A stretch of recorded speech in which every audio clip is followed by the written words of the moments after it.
that deals with planning, is underway, or whether the uses of the water investment from development as I mentioned. Most recently, those developments have been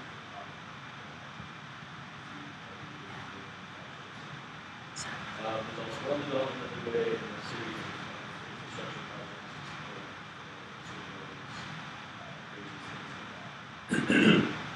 Now, what a lot of these development projects have in common is that they all require massive amounts of water. Sugar, cotton, and those crops. Dams, which obviously are their power reservoir, and dams, it's a massive impact. Not only the availability of water along the river, but also the ability to farm. Now, anywhere else, these sort of projects have been taken assessments done, great studies look at the impacts on the environment, people. Those have not been done. The DB3 was some environmental impact assessment done, but did not meet people's basic requirements.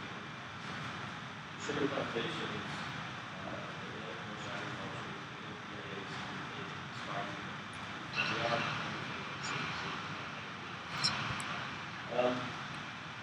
however, it hasn't been developed as good as what natural capacity on the water resources. And what they were saying is that there's a combination of 300,000 people rely on it for livelihood, 100,000 directly rely on that.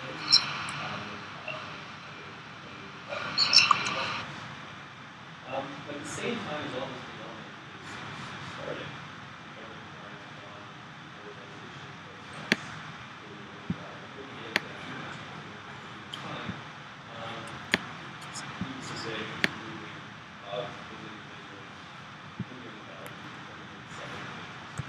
would be provided by services, healthcare, education, etc.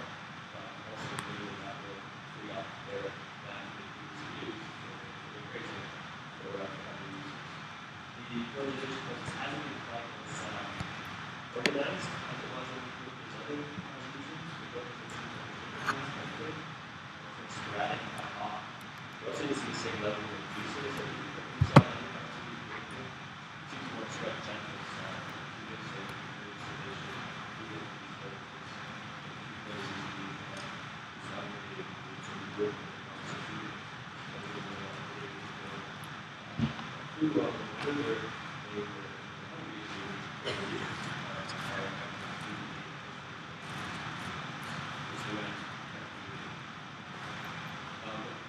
Different figures of different the last 4 years, but largely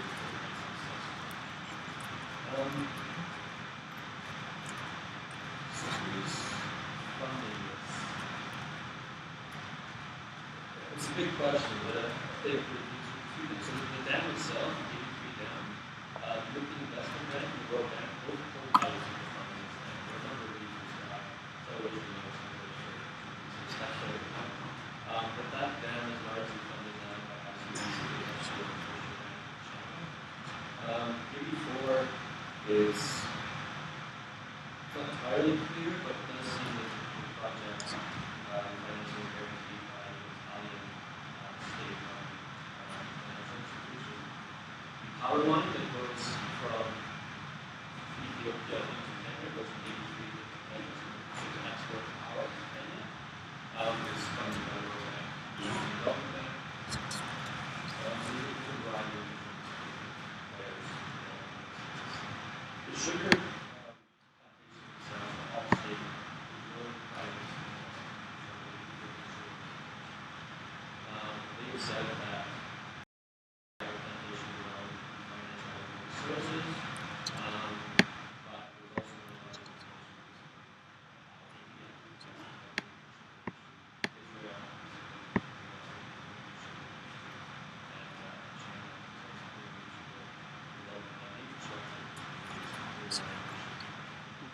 So several years on after the announcement of date of this development of our island, again we have a map that sort of show this, but the sugar plantations are not extremely very good. In terms of looking at something 15 to 20% of the entire area. There's also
It also sets up the potential for these content storages, so right now, as the plantations grow, there's still places for once to showing up a lot of these places. That's not going to last forever. So we probably will cross what the value also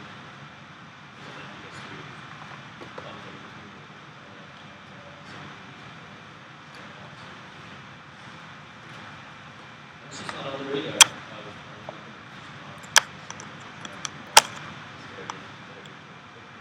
response from the government has been expect, but if we should, this is positive development, we look at it, the national earnings, show the shortfall, and this doesn't want to do with that. Everyone's happy. No resources are now still healthcare, all the NGOs and national NGOs working on these issues, we're not quite a few, but we're working on are keep the users stable. The response is the Kenyan government response is interesting. So we announced the death of announced, and we realized that this could have a major impact on the economy. The Kenyan government began to discussion with that. Shortly thereafter, the Ethiopian government decided to do it for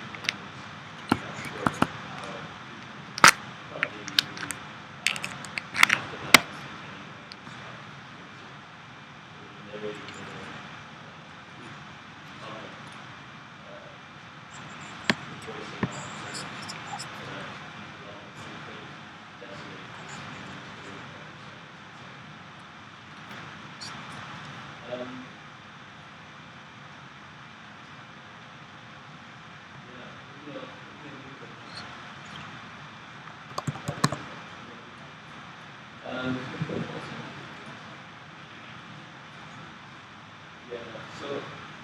so that's the overall situation. I mean, there's why is sort of the one guy from restaurant out of the valley? Well, there's very few individuals outside of the valley who were from the valley. So there's very few, there's many of them in the diaspora. There's very few individuals who are from the whole valley or outside of the inside of the valley.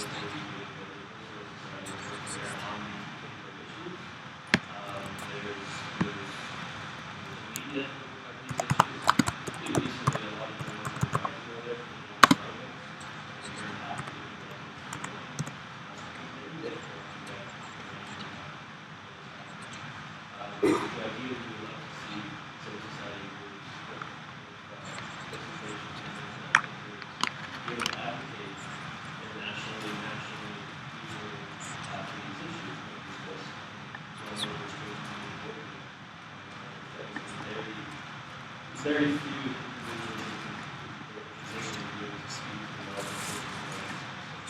some individuals have tried to speak up, some of those ethnic groups who tried to work with data, or tried to go to that, and try to understand what's happening. I did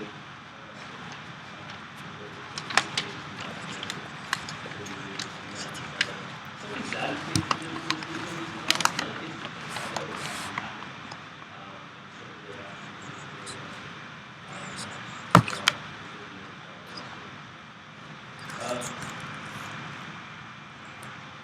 in Kampala, so great to see you there, but we're just basically we talk a lot of people about Canada,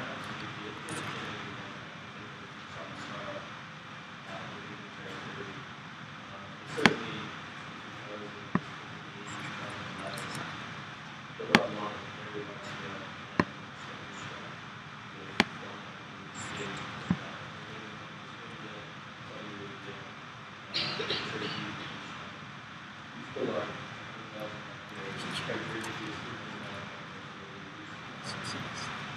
I was there.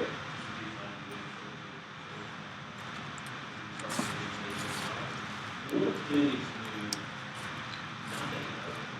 In a number of places, communities told me they didn't know what was happening.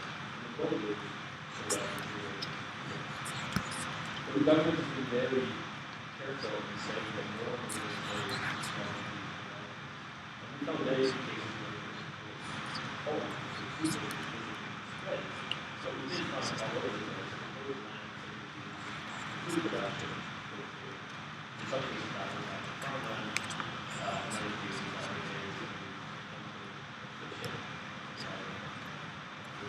fishing. Are critical to food security. Then also live there, but are not.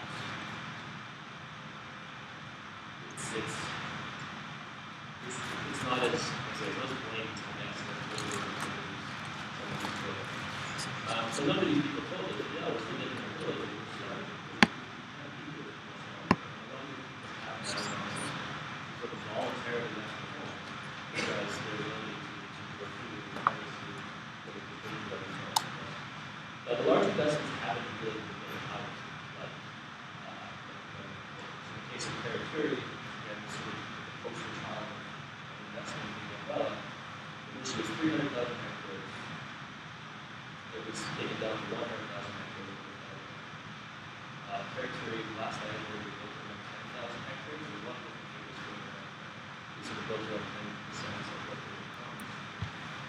That was good enough, and that's very clear goals for each of the investment contracts and how much you have to do. And they're quite ambitious. So that piece is now being canceled. Some of you may have read last week, 2 weeks ago, in the Reuters article, that the government has announced suspending the land use program. So from here on in, they're not granting leases of these 0 to 5 acres to their own investors. And whether that will happen in practice or not, we'll have to see. But for now, they recognize that policy is failing. They decided to hold on.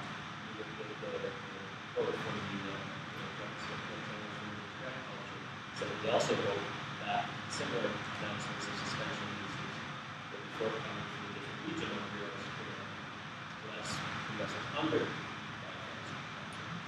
So that's quite a radical shift in policy. And it's acknowledged that some government believes these processes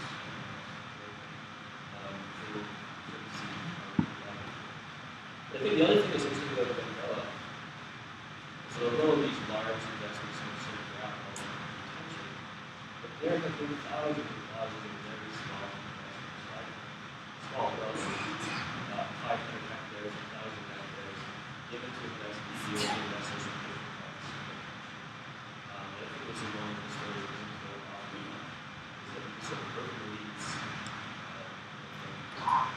certain connections to government that we all know, which were getting land for next to nothing, 500 hectares. So if you look at how much land is now being used in Canada, there are active updated numbers, so that perhaps indicator has some. It's a substantial amount of that as compared to investors. 2010, the last figures that we saw was 40-some percent, 49% of the land base had been given to foreign investment. And it's now substantially higher than that, given all the concerns around love to say, this is great. But it's interesting to look at Bella, though, is that there were actually reports in 2005 this was just kind of the land grab narrative is becoming really commercial. And we see a lot of media attention. I've gone with the Women's Watch report and sort of the organization slightly something, but also some connection with the land investments. And that just spawned a whole pile of different research reports, projects, media reports. There's so many journalists who want to work on that foundation. They all want to work on that. There's no that there's these impacts there and see the photos and they want to work on it. And then as we get into other parts of the country, we are this is also happening. It's not terribly successful. It's a very interesting example of how web organizations were very interested in the issue, and just kind of like this is issue review, and reports on the issues involved in the digitization process. It spawned a 25 other cases of this month that you can speak about right now. It's had a lot of impact. So it's very difficult for this community.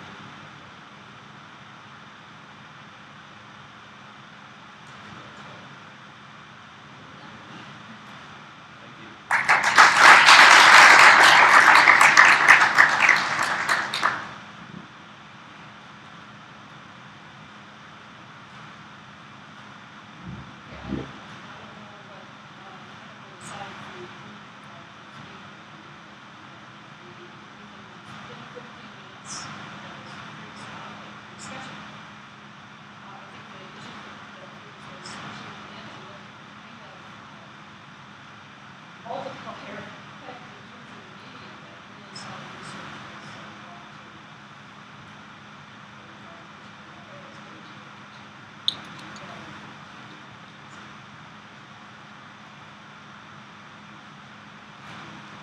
Okay, so let us ask questions of these presentations and those issues that we think are relevant to this comment over the next 10 minutes. Any questions?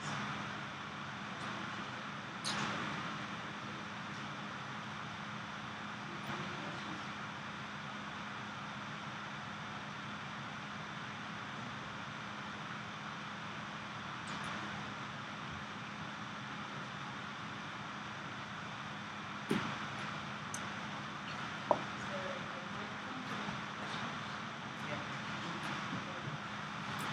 there a microphone to make questions? Thank you for the presentation.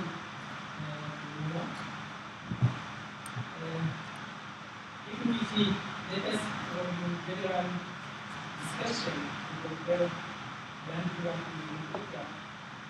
Let me come back to Ethiopia.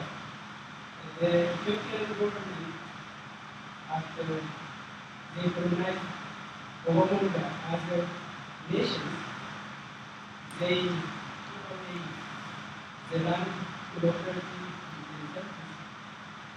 And if we study the developmental state, how the state can be developed, there are three basic things which must be done. One is to take away land from builders or the Ethiopian case, the biggest and the only builder that Ethiopian government to distribute to the people. The second is to expand education and to build nation state. These are the three basic fundamental ideas to develop one state. If we study how the Netherlands from the 16th century they built their country, all others to eliminating colonial or imperial states.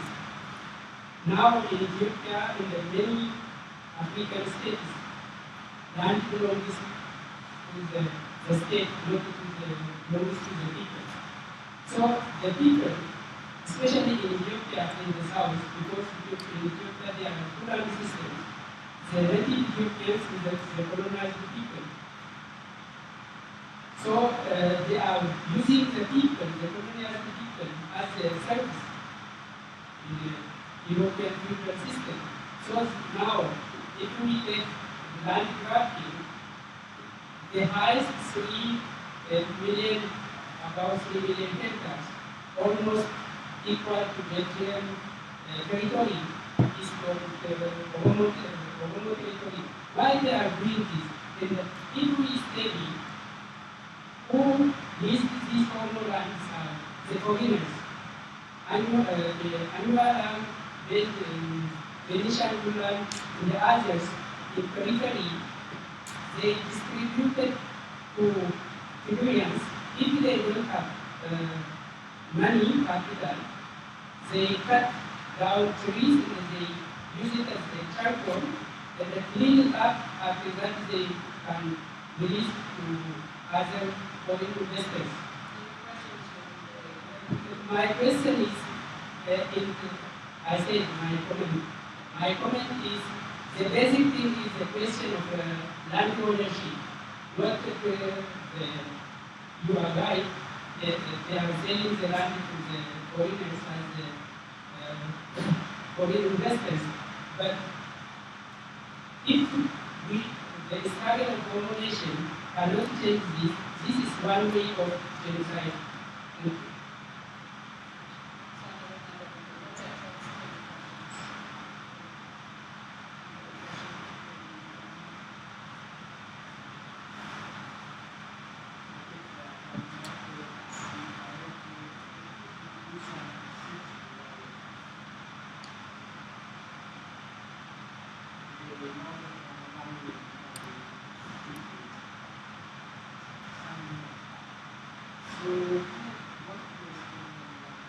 And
this raises key issues, the issue of source of information, the issue of the pattern of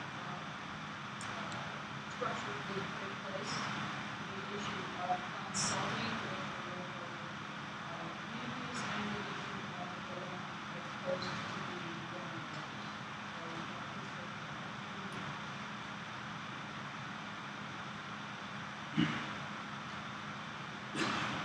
Yeah.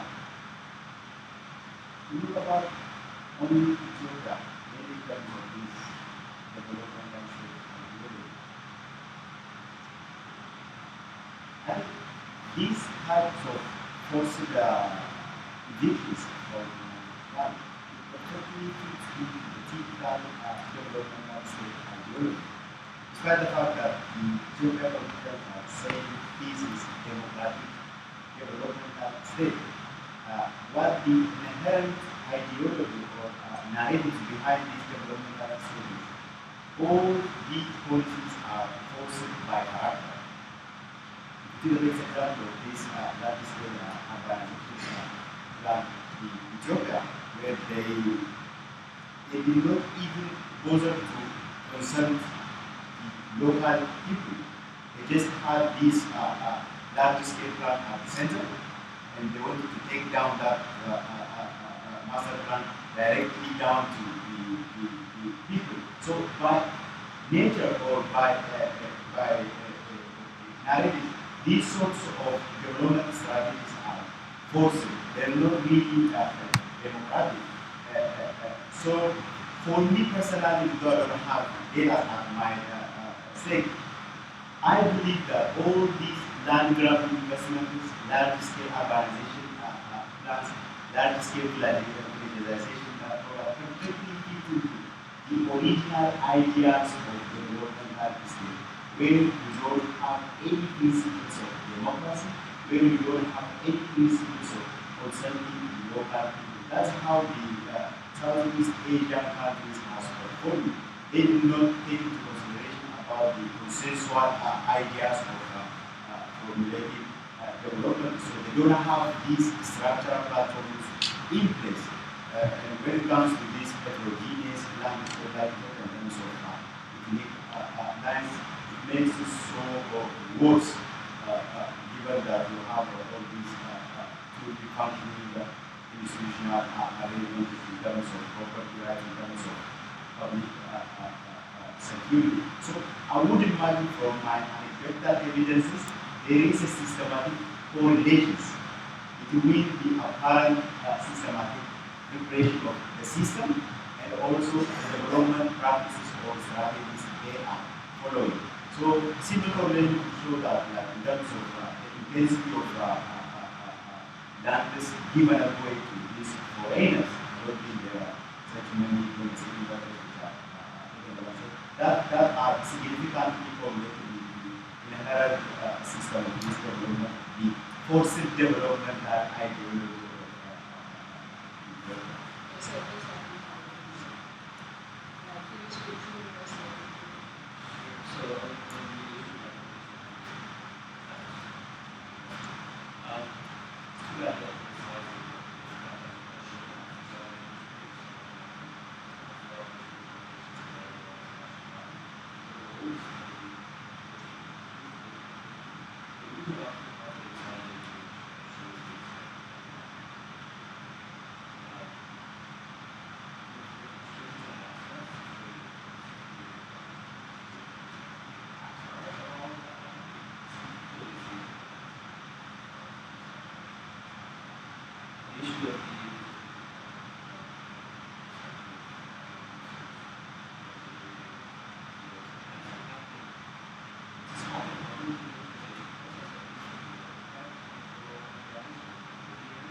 Kompuutera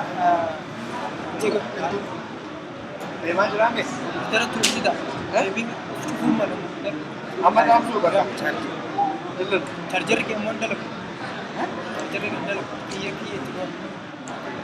Akkasii. Yeroo qabnu Yaa qoy.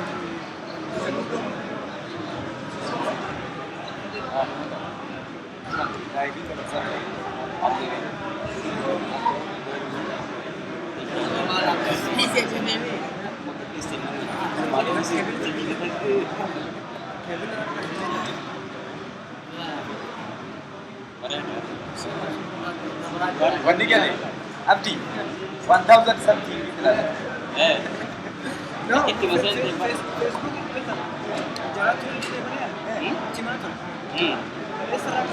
Maaliif ni ta'u? Hanga moodamii sana irratti deemu laayivii tokko dandeessu. Maaliif moodamicha tura? Feesbuukii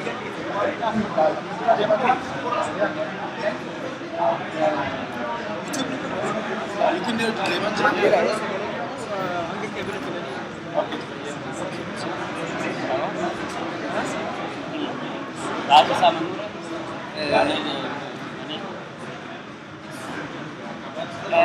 abdii.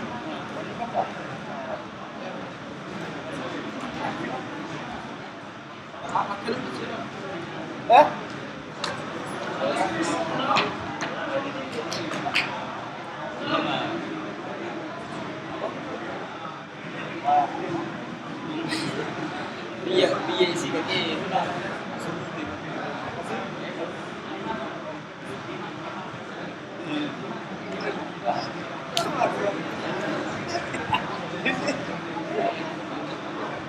Eentu jira?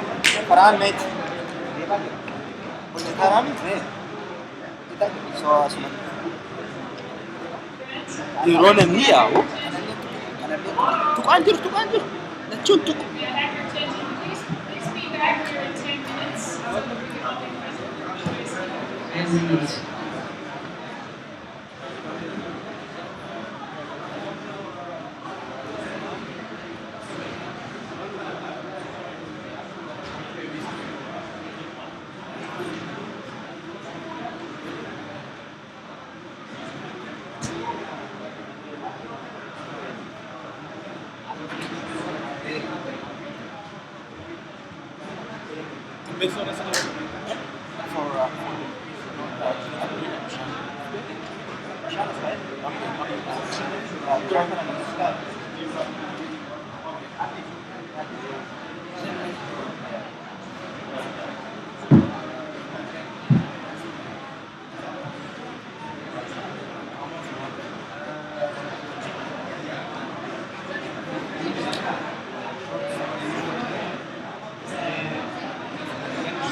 Oke, kanan dia tidak teman ini.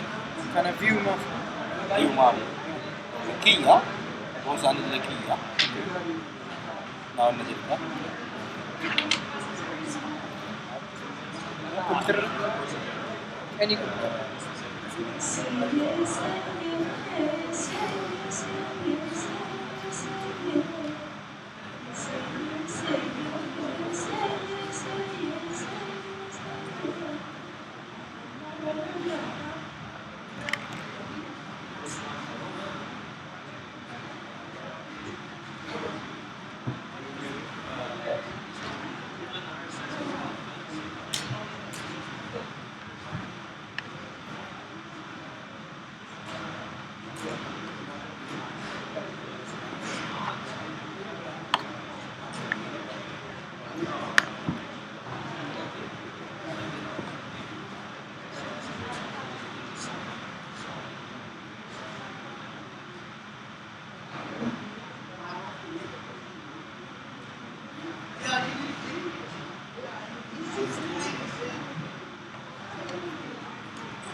Man,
oh, udah phone.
It should work, yeah.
ها؟ يا تاتي أوديو ركدت له أنت وبيت مش هتقدر أنت وبيت تيست كده من ريدي تو كلا كونكشن تو كلا قالوا لايف ستريم ولا جرا لايف ستريم أوديو ستريم ولا جرا أوديو ستريم تلاقي أما تولي جرا كنا بتدري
beda makadum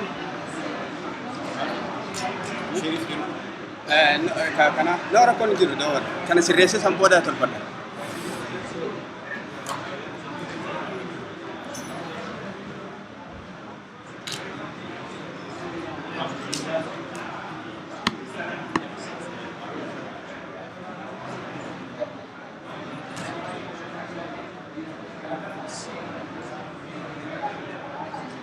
Mee kana ongone mee maali wanti isaan jiru? Kala. Tugani audio achirraa fudhadhamee amma. Kun hin ta'u barra. Ani wanni gadhiisee beeki. Laayifii feesbuukii OMN irra ka'e moobaayila kiyya. Takkatti anaa galchuu namni 100 wayii galee sana booda 100 wayii seennaan harkaan mana cabbii qabaa oolu.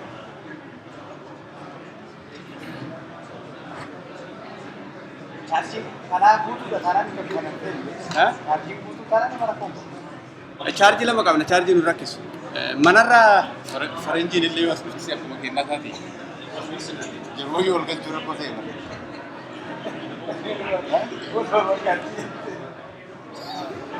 Adamsi lucu kanatti jabaatu. Beeku waan baraa baratti. Baraa Isa dhabee bar akkana galu. Moo na mucaatu fudhate.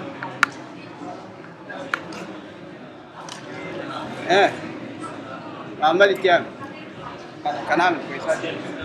Kun isuma. Dadhabde jechuudha moo? Baay'ee dadhabe. Meetti galchi. Zuun godhutti deemnaa bilisa. Maaloo.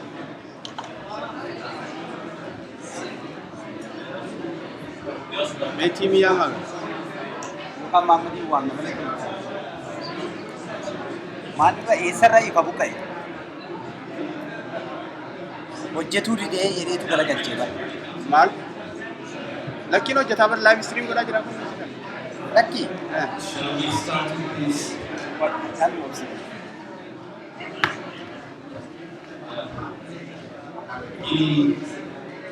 Beginning of the session. Take your seat, please.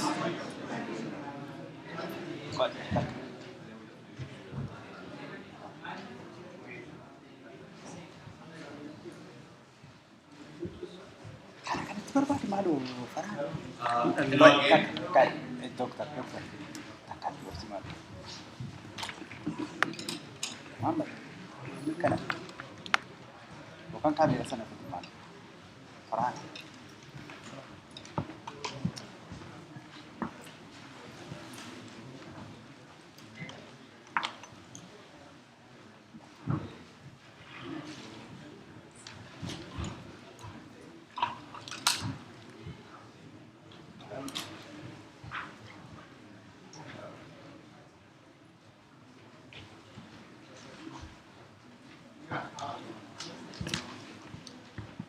Hello again. It's my honor and great pleasure to introduce our distinguished keynote speaker, Martha Pekumsa. Pekumsa is someone with a very unique profile. She's not just a fine scholar, she's also a lifelong political activist who combined rigorous intellectual work with political activism.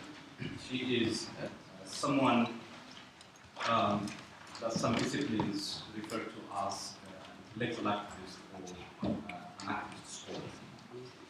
Kumsa was initially trained as a journalist in Ethiopia and had a successful, and I must also add, meaningful career in journalism.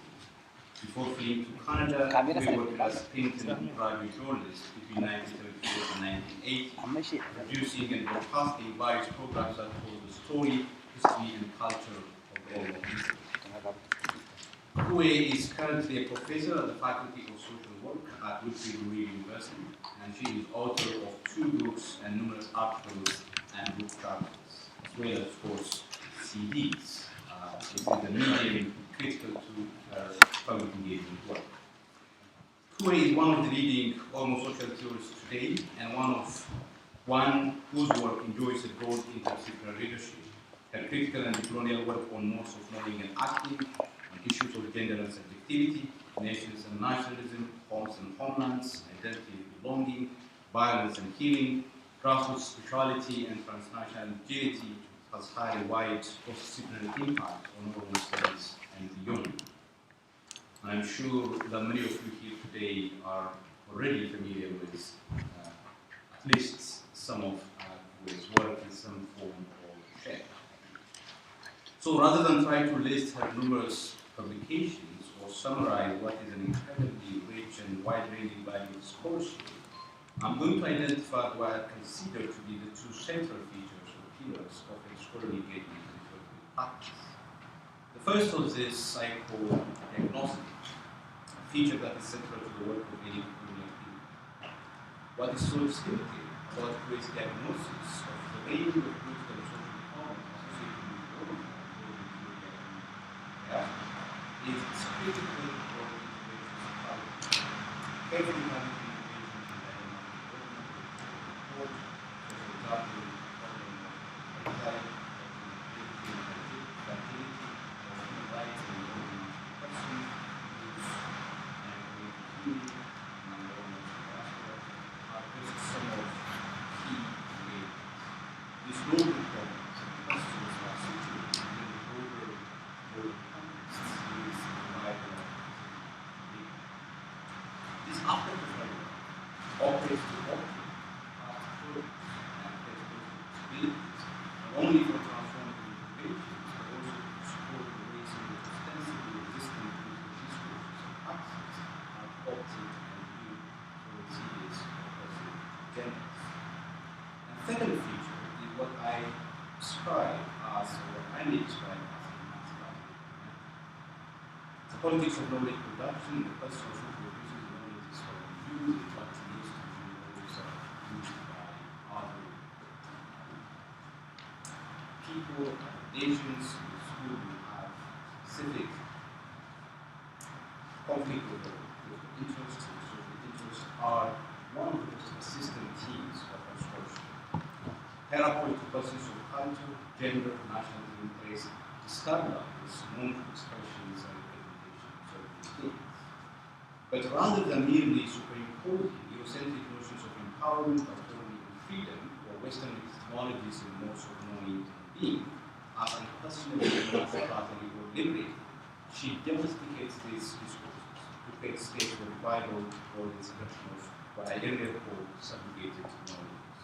Those ingenious knowledges that would be unworthy of systemic respect, and those that are relegated to subterranean existence. For example, an inclusion of Atete, Silke, Safu in the vocabulary of the colonial theory refigures refined categories in ways that shifts the analysis to a different register, and it creates political possibilities. It creates a space for potential review of thought and action. So in this way, we use this intellectual power to open a breathing space between the world of common meanings and the world of alternative meanings, new meanings. There is no tension between her own allegiance to her background and another one in her intellectual world. They are mutually supportive and reinforcing. This, I think, is intellectual work at its best, as at its most rigorous and most profound. Together, these two pillars, these two interventions offer a remarkably original and productive mapping of the problem or the faces as people and the global networks of power that the able or disabled or strong. Apart from the remarkable scholarly achievements, we have a companion of this remarkable. So let me end with this paragraph that I hope highlights some of the challenges you have to work with. This is a paragraph that I think has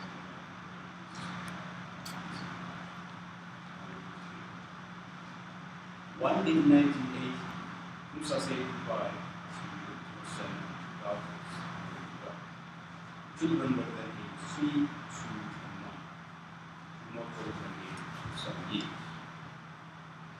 When Musa arrived at Port Darby, 4 men plainclothes later and elevated. She recognized them as same security force members who had recently arrested Foley and never brought him back. I had to start the case.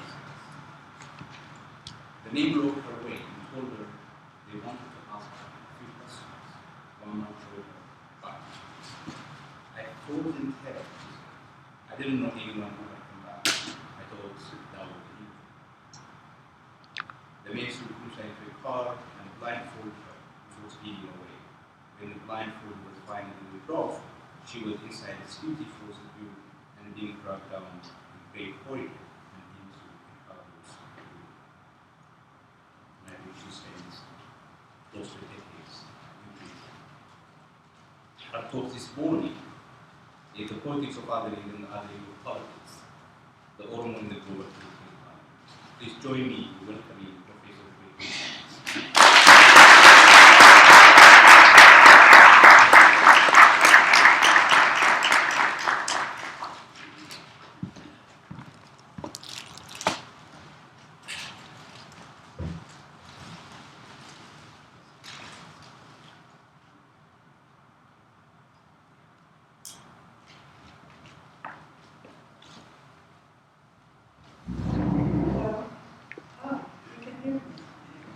Thank you all for this generous introduction. I don't know the person you just introduced. I can tell you that.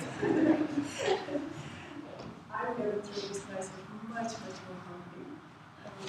But I appreciate that very much. Thank you.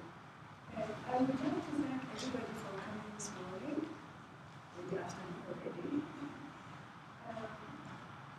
And it's really good to see people from honestly and from because I actually want to say thank you to them as well because my life has been happening. Actually,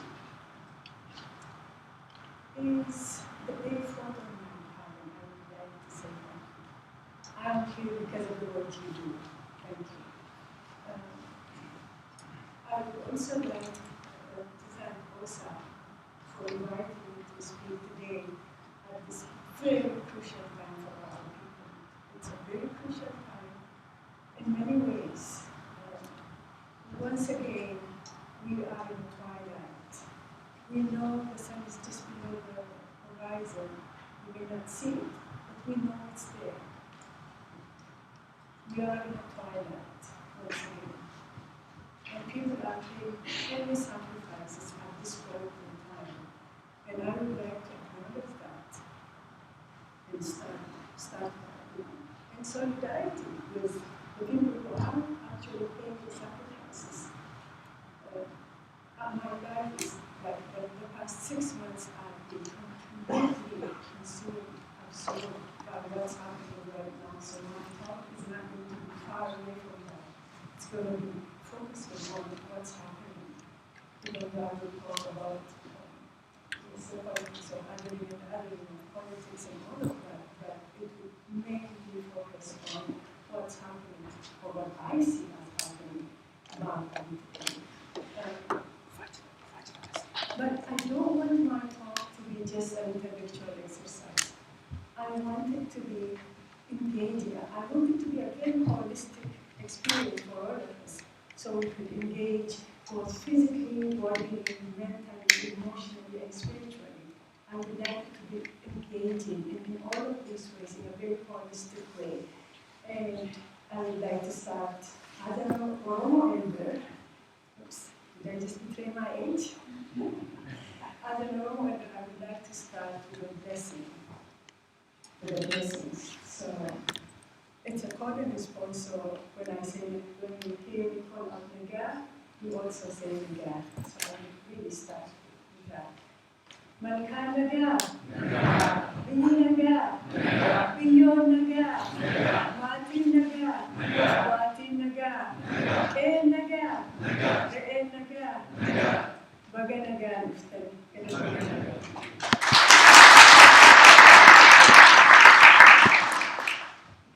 Thank you, but I'm sorry, I just tricked you.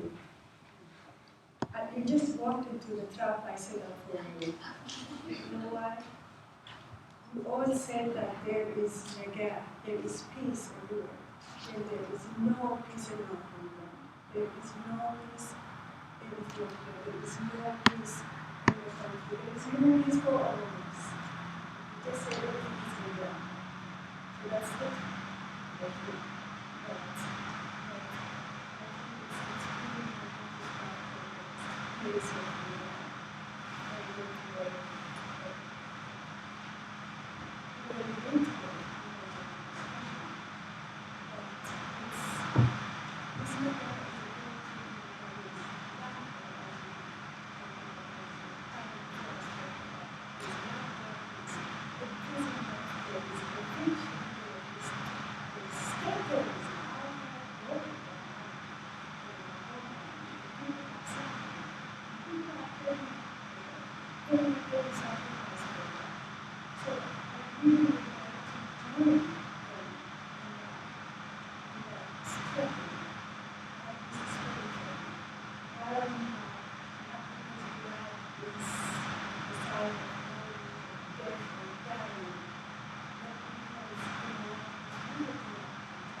Yes, I think focus on having a focus on I forgot.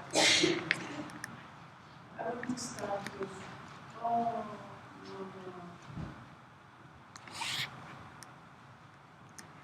things seem so peaceful from the side, but oh, Mama, nothing is at peace in my homeland. In this creepy quiet hides a ruptured thunder as my gaze shifts to your side, Ayodhya.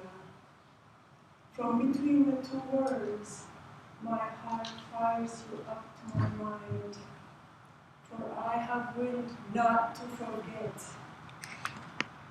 I shall not forget to tell of your predicament, precious Mama. In that slaughterhouse, bayonets cutting breasts, tearing babies out of the womb,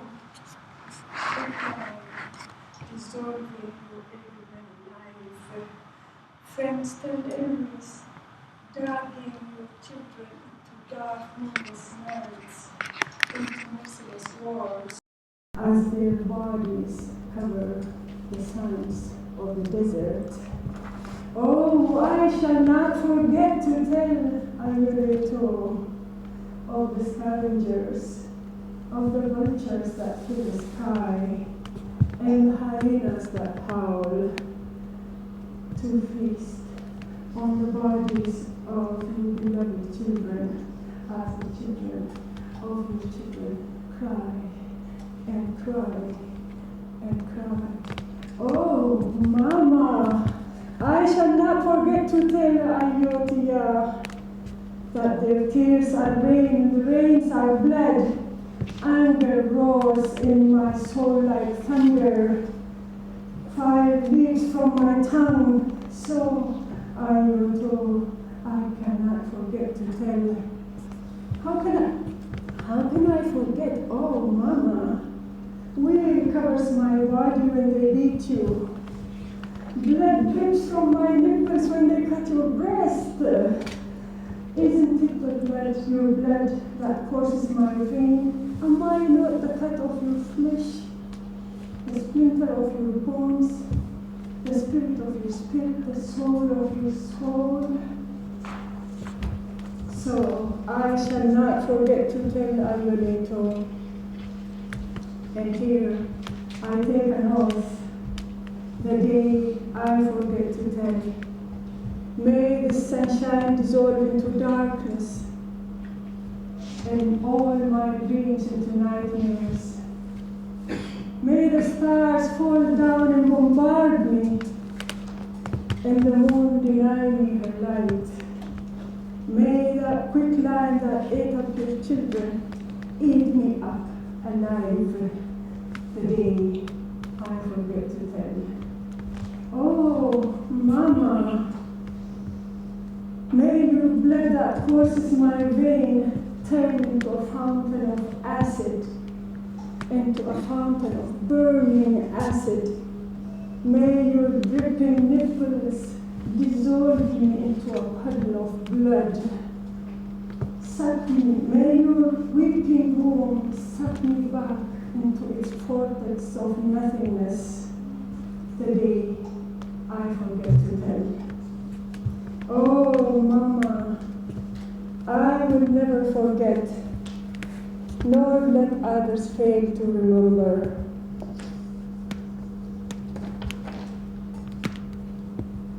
Because the greedy cannibal is still unleashed in my homeland, wreaking havoc.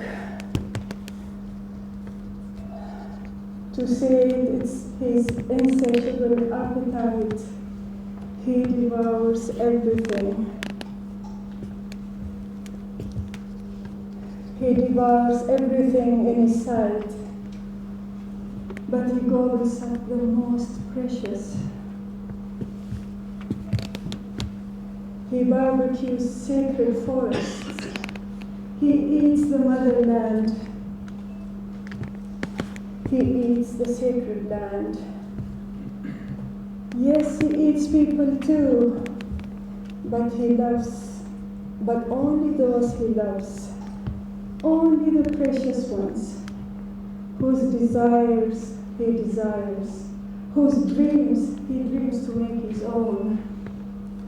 He eats the young and old, but he craves the students with brilliance in their minds and courage in their hearts. He eats the youth and the grown-ups, but the littlest ones are his most, he loves, but the littlest ones he loves the most. The littlest ones with sweet, milky dreams. Oh, the littlest one, the soft and tender. Her crimson juice is the most delicious in his twisted craving. Oh, my sweet child, slumber. Oh, my littlest one, sleep in peace, my precious one. With your sweet dreams folded into the heart of your heart, where the greedy candles can't reach.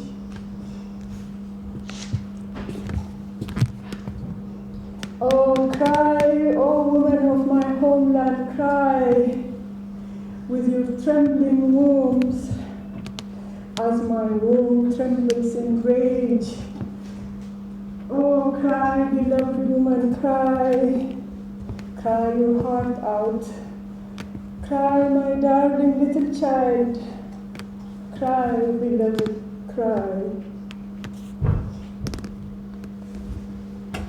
Cry, O men of my homeland, cry. Cry, O my beloved son, cry. And let those tears roll down. Cry, O my precious son, cry.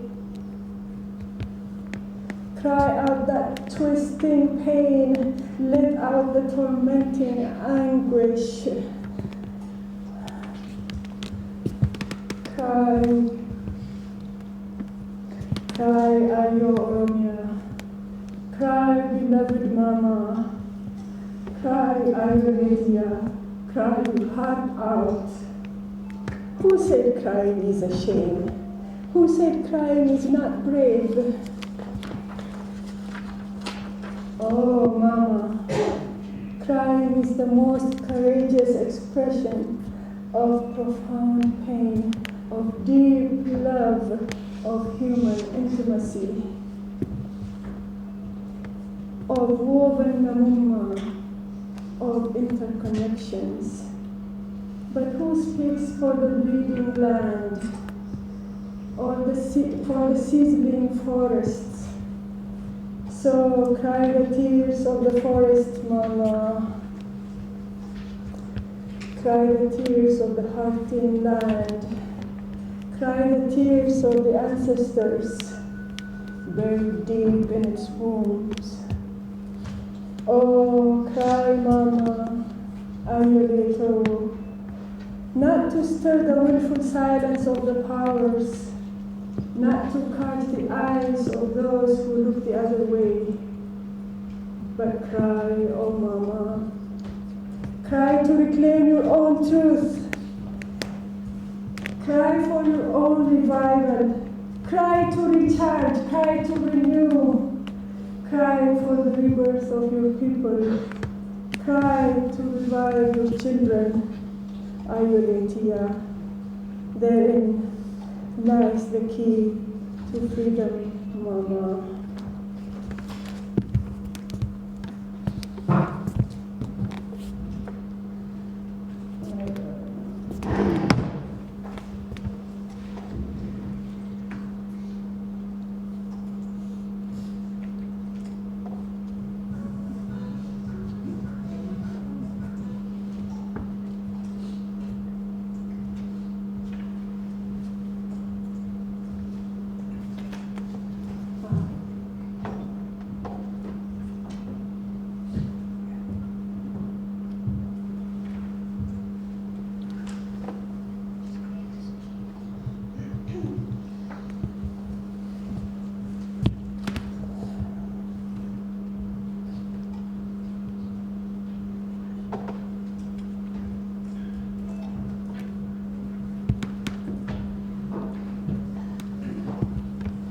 But oh, beloved Mama, don't be the victim of your own sorrow. Don't let the grief take away your joy. Cry as you laugh, and laugh as you cry, as you always have. Sing and dance as you mourn, mourn as you sing and dance, as you always have. Bury your dead and tighten your girdle, as you always have. Come bouncing back to life for the precious fruits of your fertile womb. Lift up your children as you always have.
Speaker gives you the chance, like it unties your hands, right? So,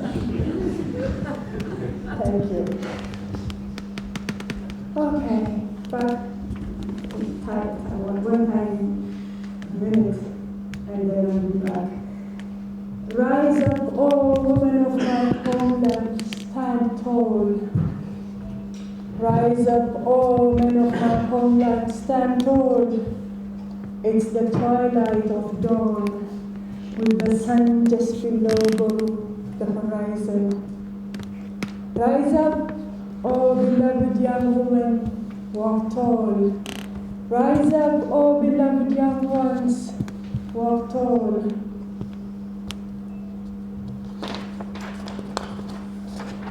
Shake off the shackles, let the sun rise, and the flames of freedom burn bright. Rise up, oh my own beloved Gilead.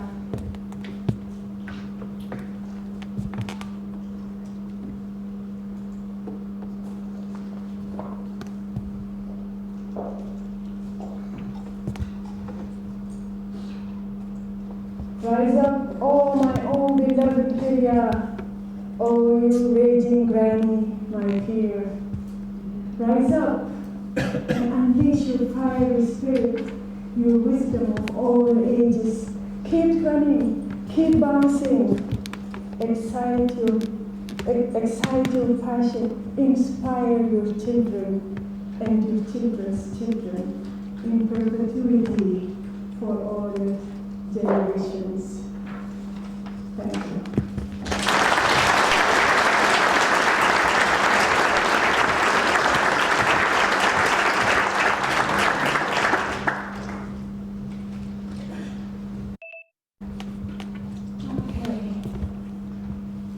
Are we ready to engage now? Take 1 minute to kind of transition to the world of academia.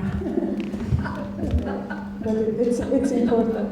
We need to break down that binary between the body and the mind and everything. So I think it's good to immerse ourselves in the current reality of our people.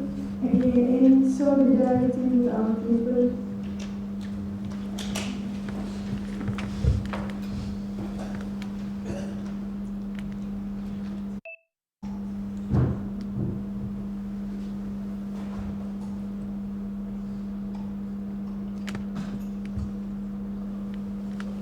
Thank you. Now we can talk about the politics of othering and the othering of politics. What I wanted to do with this is I can't address the whole conference, the themes of the conference, but I thought this particular film, I just actually grabbed it out of the list of themes of the conference. And I thought this actually would provide, this would provide like a very general, broad philosophical and conceptual underpinnings of the processes, global and local processes that position Oromos in the global political economy. So if positioning Oromos in the global economy is the theme of the conference, what I would do is, I don't get into that, but just give you the broad philosophical conceptual underpinnings of the processes that actually places us, positions us within the global political economy. What you will hear is nothing new. I'm not going to add anything new to what you already know. We have wonderful intellectuals in here, wonderful analysts, and wonderful people who can excite you. It's not going to be exciting, but I think I would present it in a slightly different way, so you could see a different angle of what you already know. And for that, I would divide it into four. I would divide my talk into four smaller topics, entry points, and heuristic tools. Just to position where I'm coming from, what lens I'm using to look at these global and local processes, and that would be the first one, entry point. The second one would be the politics of othering. Identity, the paradox of identity and difference sits at the heart of however we are placed or regulated within the global political economy. And the question of identity and difference really sits at the heart of all of these processes.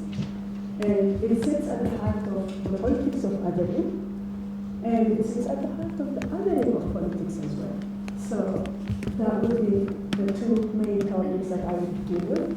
And then Oromo in the global political economy, just looking into the horizon. We will look at that very briefly. Okay. So in terms of the entry points and heuristic tools, I would like to position myself first as a presenter or as a person who's looking at this topic. I am coming from many places of disillusionment. I was raised as a Christian, devout Christian family, but that disparaged our Oromo ways of being as heathen and pagan and all of that. Forgetting the religion, I call another religion, which is Marxism, and I was ardent revolutionary. But again, everything Oromo was backward, that uncivilized, that needed to be civilized, that needed to be brought up to date, which is backward. And that too is a disillusionment for me. But beyond that, even in terms of there's this silencing effect of in Marxism, where you talk about national, many of you know that, you talk about national oppression. Not while the biggest monsters out there, don't talk about national, it's divisive. It divides the revolutionary camp. It's divisive, don't talk about that. That silencing piece. Disillusioned by that. Okay, come to Oromo national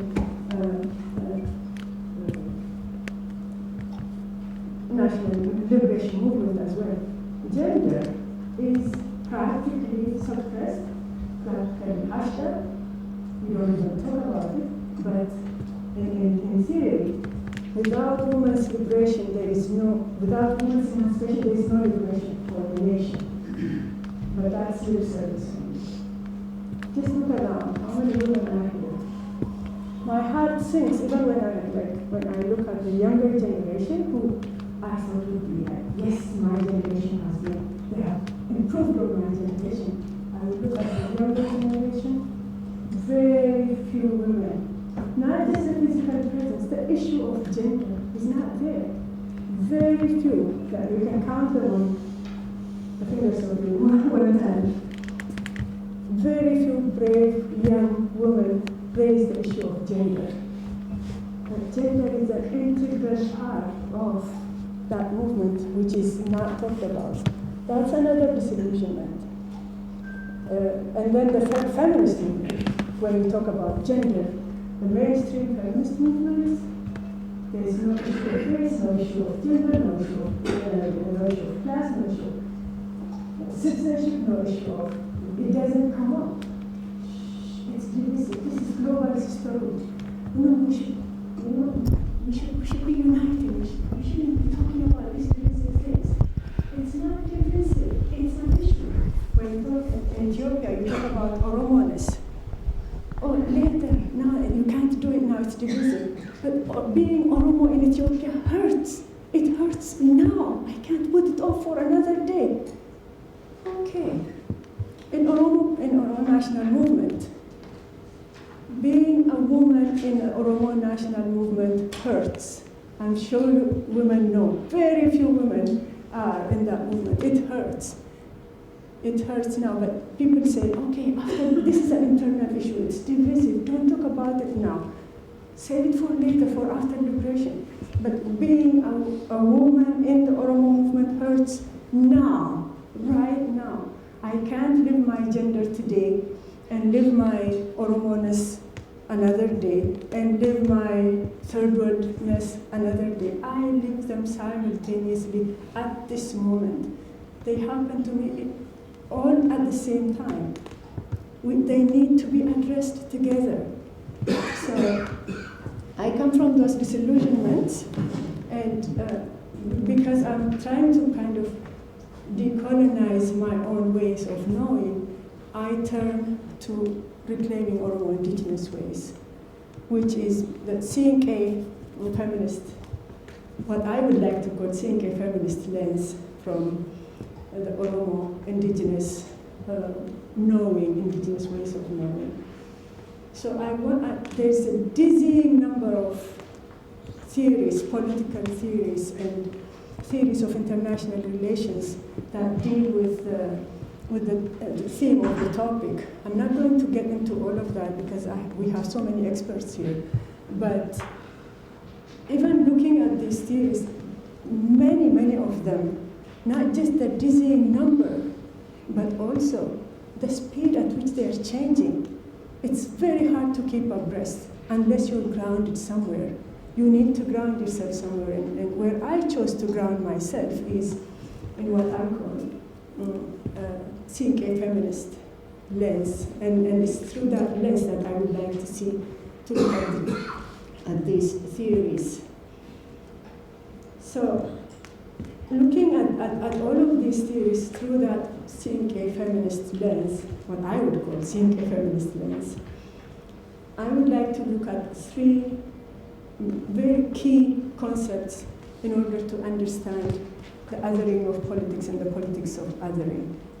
The three concepts are the concepts of namuma. It's really the concept of very intimate, inseparable relationality of everything and everybody, everything in the world, everything, everybody. That inseparable, intimate relationality is the concept of namuma. We have, Oromo scholarship has really a gaping gap in this, because we do reclaim Gada, we do reclaim Sinke, we do reclaim all of that indigenous Oromo, but we tend to look at it through the lens of through the Western lens, and interpret it very differently. If we look at it through its own lens, I think it has a different flavor. It looks different, and it is different. It means different. So, namuma, for example, is a very different concept from humanity. Namuma is taken, we have interpreted namuma as humanity, but it's much more than, much deeper, much richer than humanity. When we kind of make it equal to humanity, it really flattens out the rich contours of what namuma is all about. So I would like us to look at that in terms of humanity, for example. Human, it's very gendered. It's predicated on man, human in the first place. An individual, it's independent individual, and it's organized in a hierarchical way. Namuma, on the other hand, the individual nama, it's gender neutral. It's both men and women. Nama is nama, whether it's a man or a woman. It's not gendered. And nama is also within the intimate relationships between all living things and non-living things. It's that intimate relationality. Nama is related to all of these, inseparably related. Nama is not at the center, unlike the human in English. It's very anthropomorphic, which means it puts the human at the center, not just at the center, but also at the top of the hierarchy of living and non-living things. That's not so in namuma. Namuma is a very different concept. It's an egalitarian, it's a reflection of actually the egalitarian culture of Oromos that relates to everything and everybody around it. The environment and the water, the forest, even the moons and the stars and all of that. All of these are intimately interrelated in the concept of namuma. We have reclaimed some, we need to reclaim more. We need to kind of look at both the complexity and the multiplicity of the beings that are related to one another, that nama relates with. So, building on this, the next concept would be Tumsa, the concept of solidarity. Solidarity, we have again reclaimed solidarity in a very narrow way, in a very maybe even leftist way, Marxist way, in terms of standing in solidarity with somebody else, whatever, with somebody, some oppressed people or whatever. That solidarity, Tumsa is much, much more than that solidarity. Because you're not going to stand in solidarity with somebody else because you want to help them, because you want to liberate them, because you want to support them. No. You stand with them. In Tumsa, you stand with them because your own liberation is bound up with theirs. In Cinque Solidarity, for example, why do women raise up their Cinque and scream in solidarity? It's not because that woman was hurt. It's because if she hurt, I hurt. Our fates are tied together inseparably. Whatever happens to her is happening to me too. My liberation and her liberation are intimately interconnected. I'm not helping that woman because she's hurting. Because I scream because I am hurting. When she hurts, I hurt. Just like our grandmothers say, okay, when you cut a tree, my arm bleeds here. That intimate interconnection with the environment, that's the kind of solidarity. In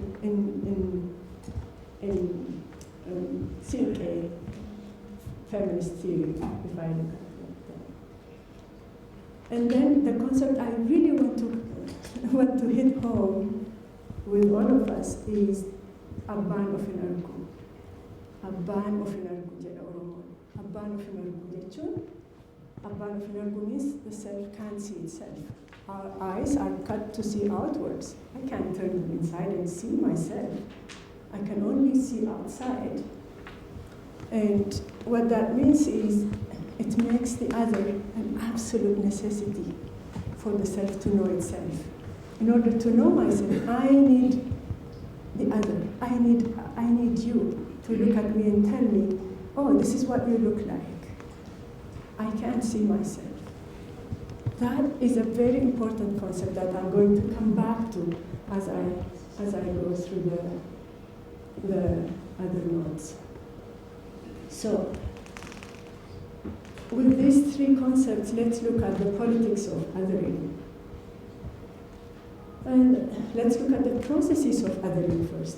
There are, as I said earlier, the paradox of identity and difference sit at the heart of the politics of othering and the othering of politics. Let us look at the processes, the social processes. The process of constituting self, the process of creating self, an identity, requires the drawing of a boundary. When I say this is Kue, and I draw a boundary right here, this is Kue, this boundary that defines who I am. When I say I am Kue, the boundary that defines who I am, at one and the same time, also defines the not Kue. This is the Kue, this is the territory of Kue. Anything outside this constitutive boundary, is the not Kue. This is the me, this is the not me. That boundary simultaneously defines both the self and the other. This is home, this is away. Beyond this boundary is away. Within this boundary is home. Within this boundary is self. Without that constitutive boundary is the other. It's the territory of the other. Maybe the dangerous. This is the comfortable zone. This is the dangerous zone. That boundary defines all of this at one and the same time. So there is that social processes. This is a social process. It really is a process of inclusion-exclusion. Whether it's at the individual level, this is the individual, this is Kue. If you cut Kue, she's indivisible. She's no more Kue if you cut if you dismember her. Take the same notion, the same logic to the national level. Indivisible. Individual means indivisible. If I am indivisible, then the nation is also indivisible. Individual nation. And if it's a group, the same thing. So that boundary is really a boundary of inclusion and exclusion, of creating a basic unit, and then outside of that, it's the not me. But this social inclusion exclusion process of othering, it is a process of othering, it's a process of creating the other, while in the process of creating self. These are simultaneous processes. But there's a corresponding psychic processes going on at the individual level as well. What happens is, when we create this boundary, when I'm born, or when an individual or a baby is born, comes out into this world and looks at the world, oh wow, this is the world. This is going to be who I am. Oh, mom does this, dad does that. Okay, I'm like mom. Oh no, maybe I'm not like mom. I'm like dad in this way. Boys become boys, girls becomes girls, and when we create that sense of self, it's based on what is given to us. Okay, this is good, this is bad. Whatever is good, we incorporate into our sense of self. So we integrate whatever is good to constitute ourself. Whatever is bad, we project it onto others. Oh, this is not me. The not me gets the projection, the bad thing. The me gets the good thing. But if you look at the world, the whole world is already being internalized. But where a process of splitting happens, and the good gets incorporated into the self, the bad that I can't get out anyway because the world has intruded. I have internalized the world as it is. I push it down. I repress it. Whatever is bad is not me. I repress it, and if there is another, I project it on another. So there's all these three processes happening at the psychic level in terms of creating the other and the self. So whatever is good becomes the self, whatever is bad becomes the other. And the other piece is also, this is not just an innocent process. This is a deeply political process. But what makes it political? What makes it political is because all of these processes are happening tangled up, inseparably tangled up with tangled webs of power relationships around us, inequitable power relationships. And anything that has to do with power, with governing power, with influencing others, or governance, is politics. Anything that has to do with abuse of power, or whatever. But it doesn't have to be the state, politics of the state. It could also be the politics of the state, but I'm dealing with both the politics of the state in terms of working with power, in terms of looking at governance, and in terms of everyday power, everyday politics, also everyday power, everyday influence of one person over another, interpersonal influences, interpersonal relationships of power. All of these are politics. These are everyday politics as opposed to state politics, but politics anyway because they're dealing with relationships of power. So in that sense, then, these are the processes of othering. If we, okay, 10 minutes, all right. Let's run through it very quickly. When it comes to Ethiopia and its others, when we say this is Ethiopia, constitutive processes at the same time manufacture others and otherness.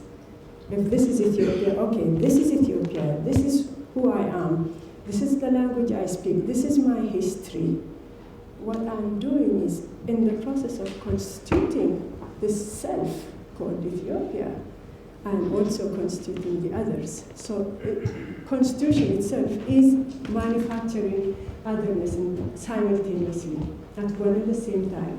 And in terms of the Oromo-Ethiopia dualism, people fear about, oh, okay, Ethiopians fear, oh, they're going to secede, this is secession, whatever. Secession is not a position. Secession is a response to constitution.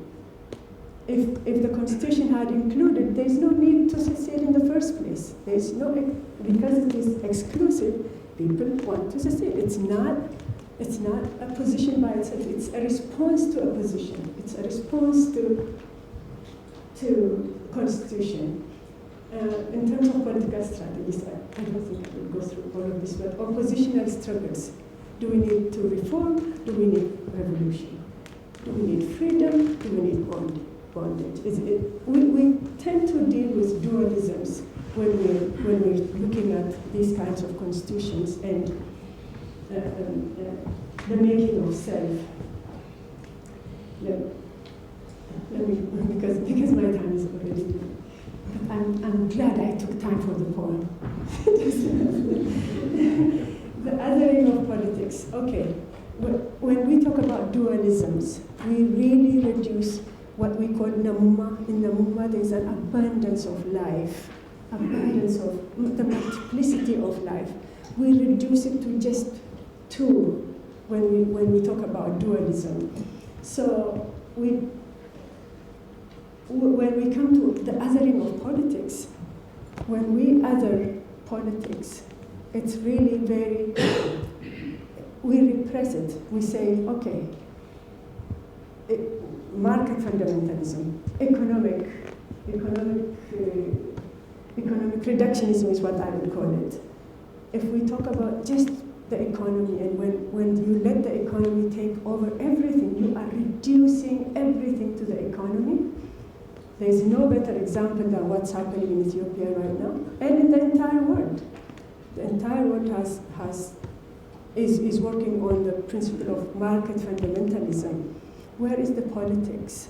The politics is being othered, it's being pushed down. But just like what's happening in Oromia right now, people call it the return of the repressed. When you repress it, that repressed other doesn't go away. You just can't project it onto others. It haunts the self. It's the absent presence that haunts the self, that keeps coming back to the self and haunts the self. So when you repress politics, it comes back and haunts the economy. What's happening in Ethiopia right now is the repressed politics coming back and haunting the politics, the economy, the economics. So it's the return of the repressed that's happening right now. It's screaming out, don't leave me out, I'm here. That's othered politics speaking. And Abano Finargu, when we talk about Abano Finargu, people don't see themselves as, oh, reducing it to economy or whatever, but we need to look at that. And maybe I think I should. Still have some time. 5 minutes. Okay. Okay, I just wanted to touch base on this, because we can't see ourselves.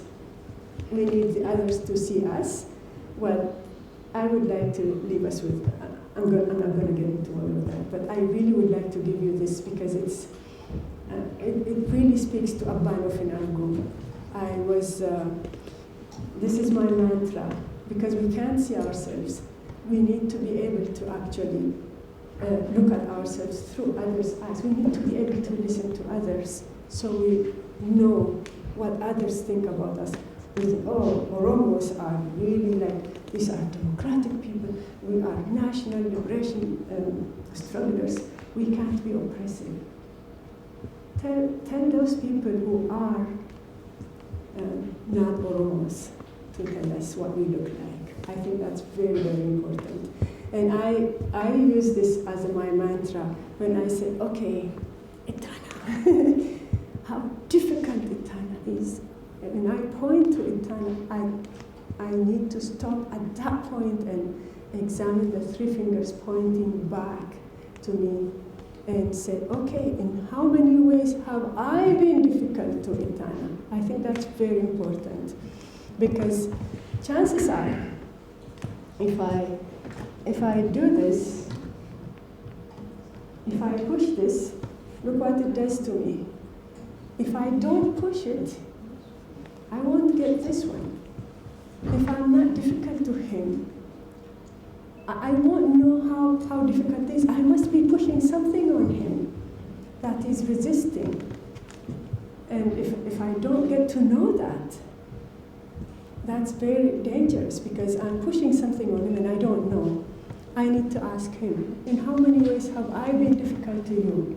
I think that's very important for us, and that's what's missing in our very good conversations have started in terms of alliances and breaking down these boundaries. Maybe we can talk about it if questions come up.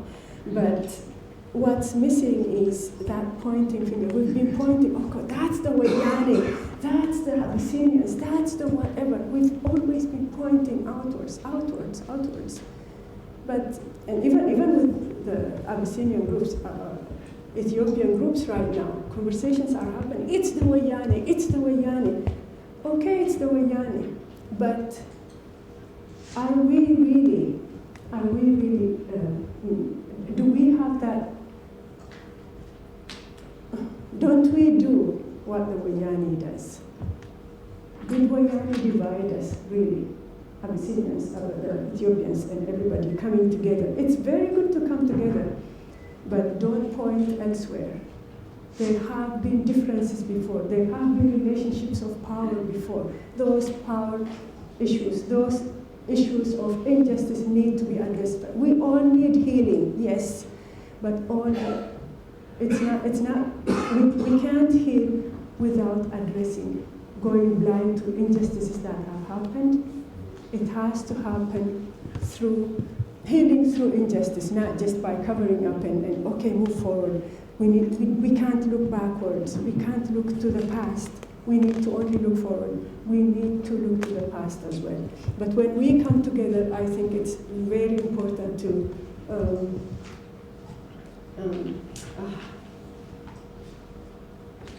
okay, I don't have time.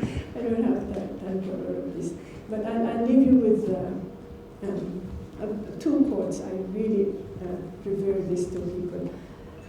If you have come to help me, you are wasting your time. Think about that solidarity.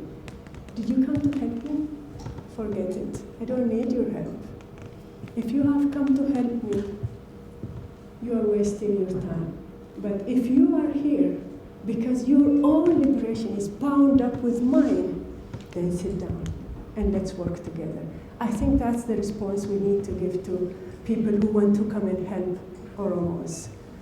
I think it's important to know, if they don't understand that their own liberation is bound up with ours, we don't need their help, I don't think. And then, in terms of listening, to deal with others, we need to listen. To listen, you have to be quiet, you have to be silent. To enter otherness, you have to be respectful. If people are not respectful of that otherness, there's no point in talking about solidarity, about whatever. We need to be respectful and to be able to listen. Yes, we are Oromos. Yes, we are. We have Gada culture. We are democratic by nature. It doesn't work.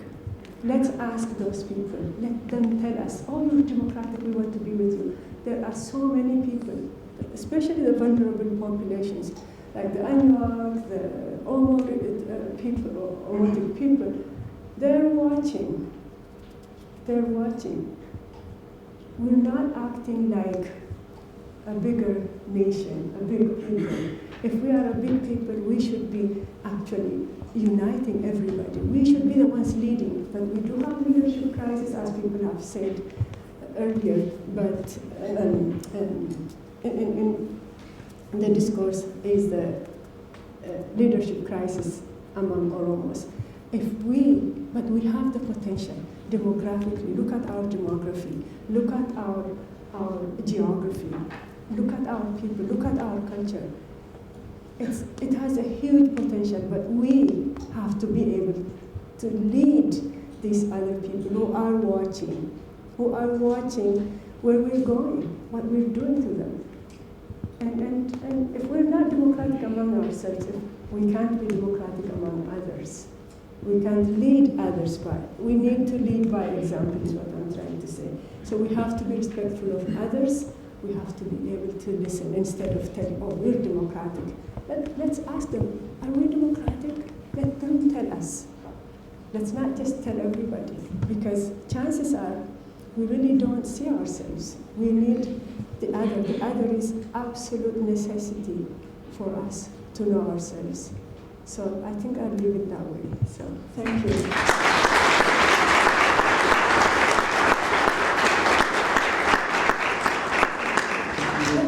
Would you like to stand or?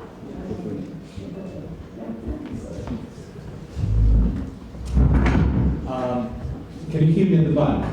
Yeah? Thank you, Kume, for that really powerful talk. You took us through an emotional roller coaster. I am watching some people crying initially, and then, of course, to a very funny moment when it comes to dancing, and then to theoretically engaging to talk about the other processes of housing. Thank you so much. There were so many issues that stood out to me, but I'm not going to summarize them. We have about 15 minutes for questions and answers. So I will take questions in group of 3. Can I ask people to keep questions short? If you want to make comments, keep your comment short. If you're making a speech, I'll cut you off. So, there, yes. Can someone take a mic to that person?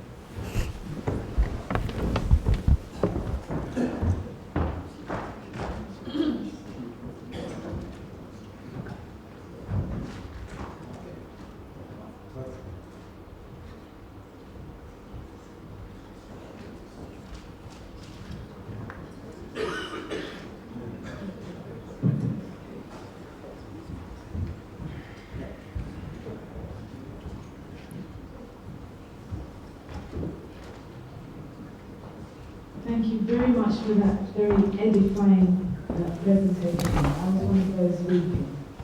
And also lots of more. So I'm learning a lot today. Thank you very much. You alluded to Abyssinians, Oromians and Ethiopians. I wonder if you could clarify that for someone like myself. Thank you. Did you say the difference between Abyssinians and Ethiopians? Is that what you said? We didn't hear you, sorry. In your final comments, you alluded to Abyssinians, Oromians, and Ethiopians. Right. So I need some clarity. Thank you.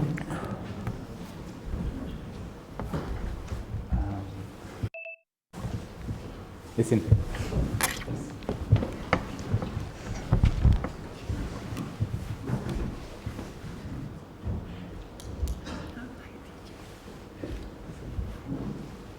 Okay, what a good time to be here. Martha was my first student as university service teacher, and you said a lot about her, but I know something about her before when she was a teenager. I think she was one of the best students I ever had in physics. That was it. And one other thing, when I came back to the university, she taught me how to teach at a distance, because she was asking questions through airmail. And I had to answer physics questions, but I thought she would get this grade, but no. She had a good grade in physics, where one or two people, attend to. Now, Manta, I don't know whether you remember something that happened 40-something ago. And I wrote a drama, and in that drama, you were one of, neglected and lost character. And I asked you to come with a dirty clothes and all that, something like that. And then I don't know whether you remember that. But one thing You have 30 was, 30 more seconds. okay, one thing I said was, at that time, that woman lost a lot, and those people in the drama, okay, it's not everything from her. That 40-something ago. Now, is the woman in Ethiopia gain something as the TPN said? That's Okay. Thank you very much. Yes.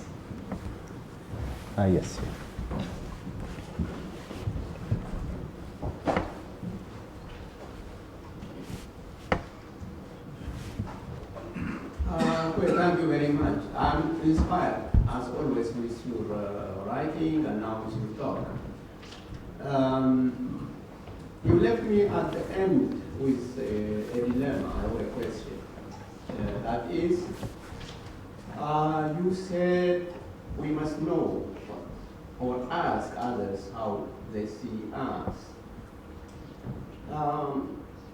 Having Ethiopian history, having our experience told us what they say about us. Where do we, how do we, what do we ask them today? We can talk about the other people who are conquered like us. So that left me with a question. Thank you. Can you scroll to those three questions? Yeah, yes. I can't remember what the book was. I know you were my physics teacher and I was good in physics, but I didn't go into engineering. In terms of Abyssinian, Oromo, Ethiopian, it's a matter of definition, and I was referring to what's currently happening, conversations that are starting to happen among the peoples of Ethiopia. And the peoples of Ethiopia are Abyssinians, Abyssinians in the sense that the people from the north, particularly Tigrayans and Amharas, are called Abyssinians. Those are the ones I refer to as Abyssinians, and they call themselves Habeshas as well. And it doesn't include Oromos in my understanding. The geography does include, at least the geography of Ethiopia does include Oromos, but Habesha, I think, doesn't include Oromos in my understanding. Ethiopia, of course, is Ethiopia, so that's the distinction I was trying to make. In terms of the dilemma, it's, we live in a world of dilemmas. It's a paradoxical relationship. This is a relational world. It's paradoxical. And what I was referring to actually ask the other is the people we other.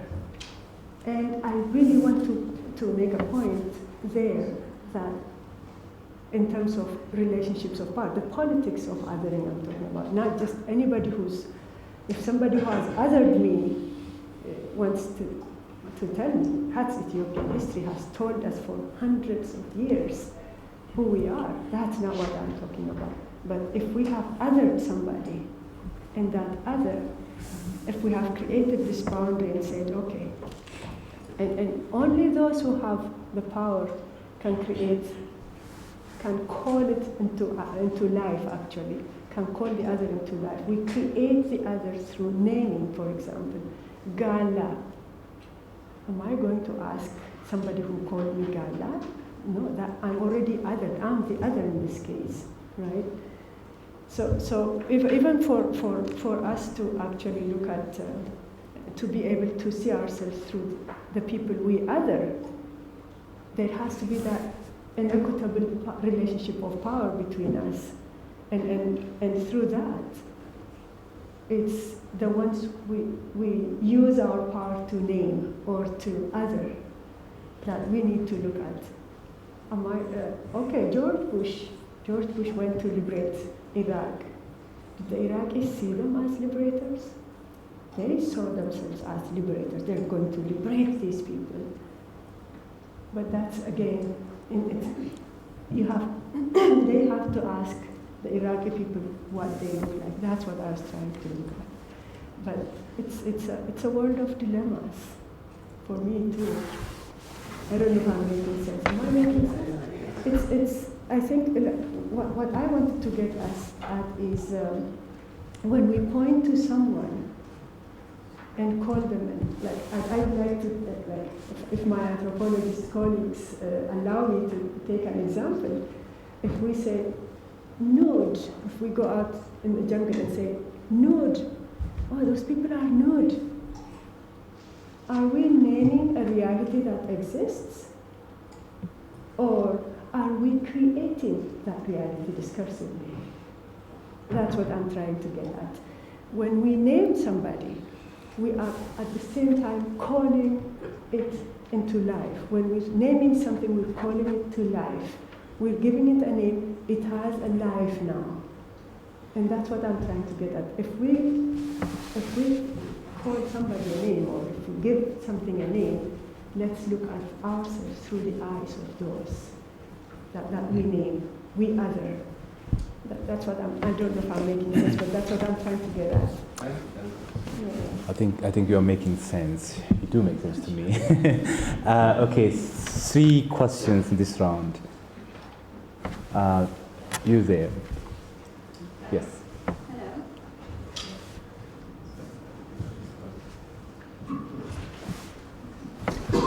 Can we have one person with a mic here and one just for ease of? Thank you very much for that. Really moving. I'm not from Oromo, and I'm not Ethiopian either. But I also come from an indigenous community in Sudan. And I just wanted to draw on your experience as it relates to mine. My question specifically is, coming from a background where people are demographically diminishing, their language is dying, they're being marginalized, and they're internalizing this otherness in a way that's made them disconnect more and more with the society and develop social and political attitudes that are really problematic. I wonder, and I thought that the way you try to adopt an indigenous approach to inclusion is really interesting. Does your work, your body of work, have any methodological approaches or steps into how we can use our indigenous culture to go about with the process of inclusion? I'm sorry, did I make any sense? I feel like I went this way. Yeah. Okay, thank you. Namarra.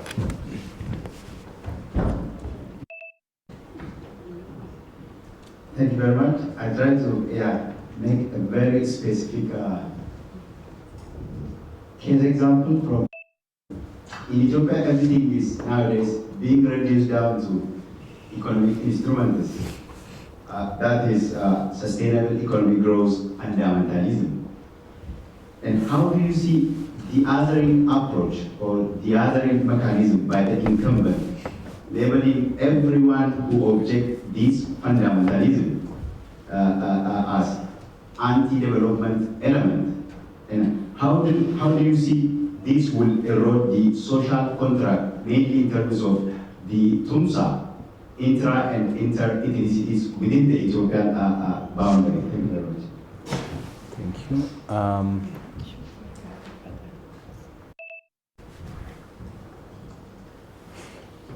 I'm looking for a woman. Okay, gentleman back there.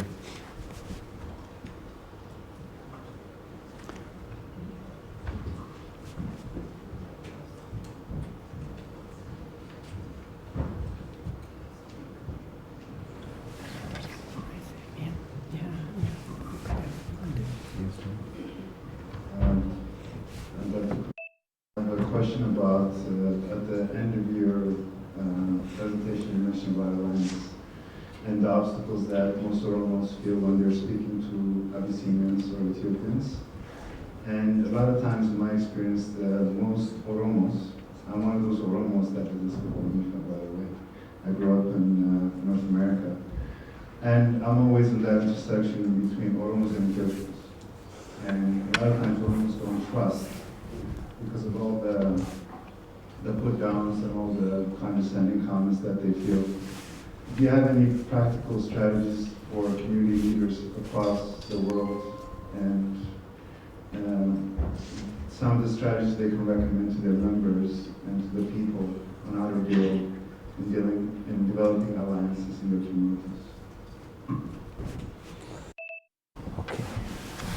Thank you. Thank you all. Let me start with the last one, because I didn't finish my presentation. I had to kind of run through the various slides that I prepared, but in terms of alliances require trust. Trust has to be built first. And I'm not an expert, and I'm not going to give you a strategy or whatever, because I'm not an expert in that sense. I don't see myself as an expert. But what I know about alliances is alliances require trust. In order to work together, we need to build trust first. And that trust doesn't happen overnight. It's a process. And people actually have started conversations, very good conversations, among the peoples of Ethiopia, Abyssinians, Amharas, whatever. People have started conversations, which is a good way of building trust. We need to talk first. We need to even get together. We don't, especially Amharas and Oromos, not just Amharas, but those who identify as Ethiopians and as Oromos, they are two solitudes. They don't even talk to one another. They're completely, absolutely alienated from one another. So they're like two solitudes. Just bringing together people and getting that conversation going, I think, is a very important first step, because in Tsinke, feminist lens, everything is relational. There's nothing absolute by itself. It's related. Everybody is related, and solutions have to come through relationships. If we don't even get to talk, how are we going to live together? Are we going to send everybody like we don't like out of the planet? No, they're going to be there. We're going to stare at each other. How do we relate to one another? I think that's a very important first step. But alliance needs trust. And trust doesn't come. People say, okay, we need healing, we need to heal together. But if we don't talk about the injustices that happened, how can we heal?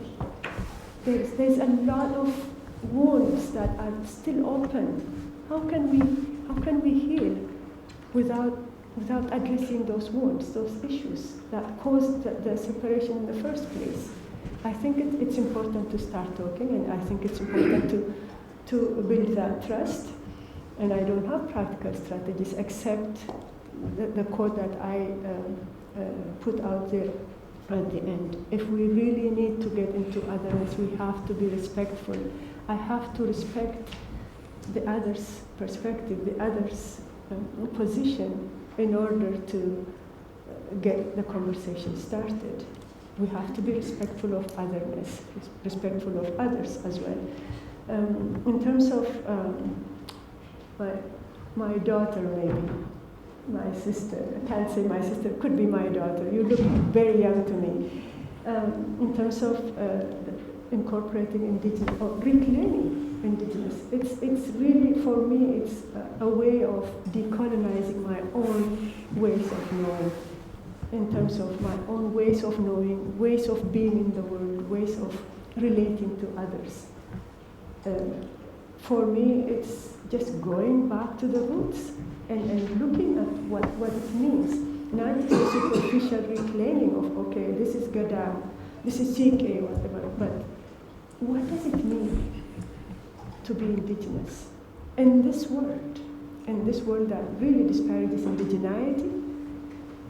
What does it mean to be indigenous in this world? And what are go to the concepts, we have deep wells of knowledge that we're not tapping into. And I think if we tap into that,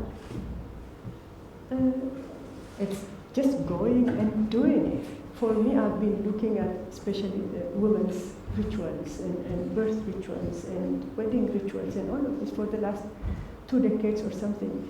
I'm going to the songs, for example. Let's look at the songs. What do they say? What do they mean? In terms of the words they're drawn from, where do they go to the origin? Go to the origin of that well. Let's draw from that well is what I'm saying.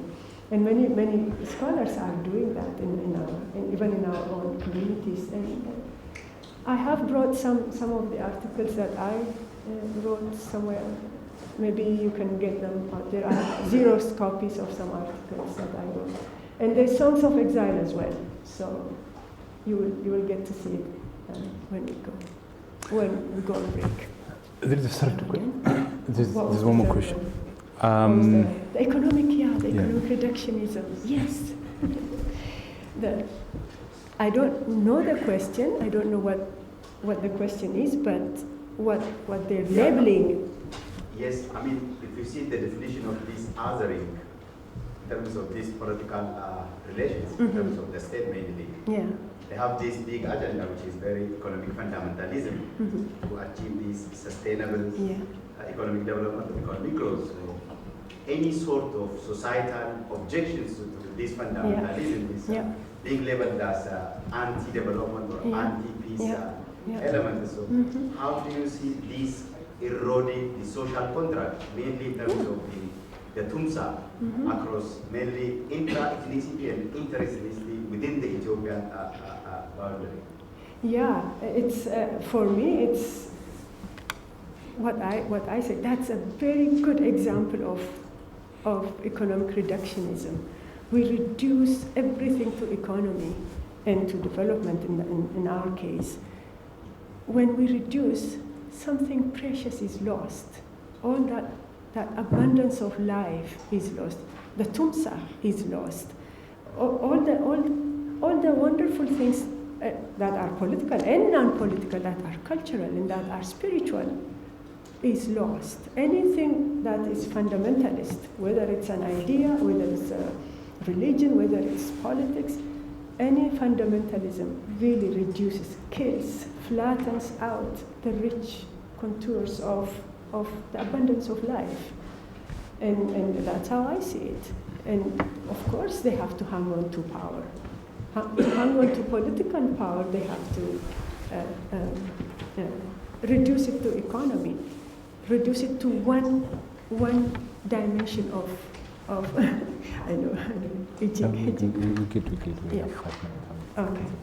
So social contract. What social contract are we talking about? There's state terrorism in Ethiopia. It's beyond belief. It's mind-boggling. It's outright robbery that's happening right now. It takes any name. It could take the name of development. It could take the name of anything. But it's outright robbery, outright killing, outright state terrorism. How can you talk about TUMSA in such conditions of state terrorism? How can you talk about politics in such conditions of state terrorism? It's outright terrorism that's happening, in my view. Okay, I want to take 3 more questions. Professor Isgail, up there. I think I have to give the chance to these 2 ladies. And yeah. So if you could ask very quickly, please. I'll be quick. I just want to ask a question around the point you mentioned of the mind. And I really like the point. I wish you had time to elaborate that. My question is, how much of the colonization of Oromo mind actually impacted on the current political discourse in terms of us moving forward? That's the point I want to raise. In terms of what the last point? Yeah, what do you think is the impact of the colonization of Oromo mind on its impact in terms of moving the political discourse where we are? That's the point I want to elaborate. We can take his question now. We had the roving.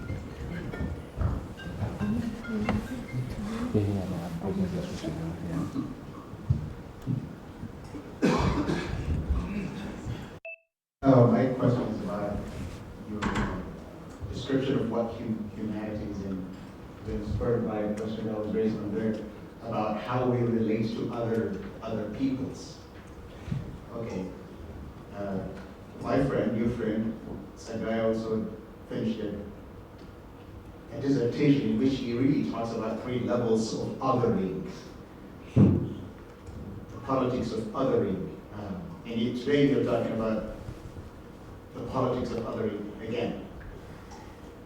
But in Oromo tradition, which you also talk about, the traditional Oromo worldview, mentioned about that, the understanding of what human beings has about 4 inputs from what I'm thinking about. This has been research that I've been doing about human rights, that is the Oromo conception of human rights. Now there are 2 words there. What's human? What are rights? Human, and I have it here and I'm going to read it. A human being, according to the Oromo worldview, is a biological entity that has Waka's endowment of life and a personality shaped by Ayana and is distinguished from other living things because of its capacity for self-awareness and is shaped into a cultural being that is aware of its ways of the physical and social surrounding. There are 4 things here: the ego, the Uma, the Ayana, and the divine human making, which is the Kalbi. If you don't have all of this, you're not a human being. So that is the Oromo conception of a human being. He doesn't pay attention to ethnicity or religion, or that's a human being in Monama.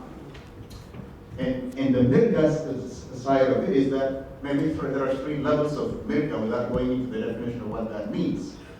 That is Mirga Uma, Mirga Nama, and Mirga Namuma. That is, all creations in Oromo have certain rights. That is, a tree, you just don't go and cut it. It has a certain right for existence. If a baboon walks into your garden, you don't kill it. You just chase it away because it has also the right to exist. So life in general has certain rights. Life in general, and human beings enjoy that rights because they are alive. But there is also Smirga Namuma, which is they share with all humanity. Human beings have certain rights because they are humans. But there is also Mirga Namuma, which is citizens' rights. So I want you to comment on that one in regard to this question about how we relate to others. Are we also engaged in othering others ourselves in some ways? Or are we going to be in a different set and circumstances where we actually regard other human beings as human beings and wish for them what we wish for ourselves as well?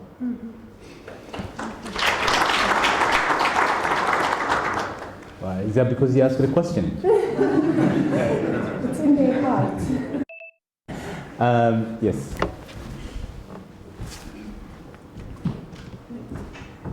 We have 2 microphones. Where do you want to?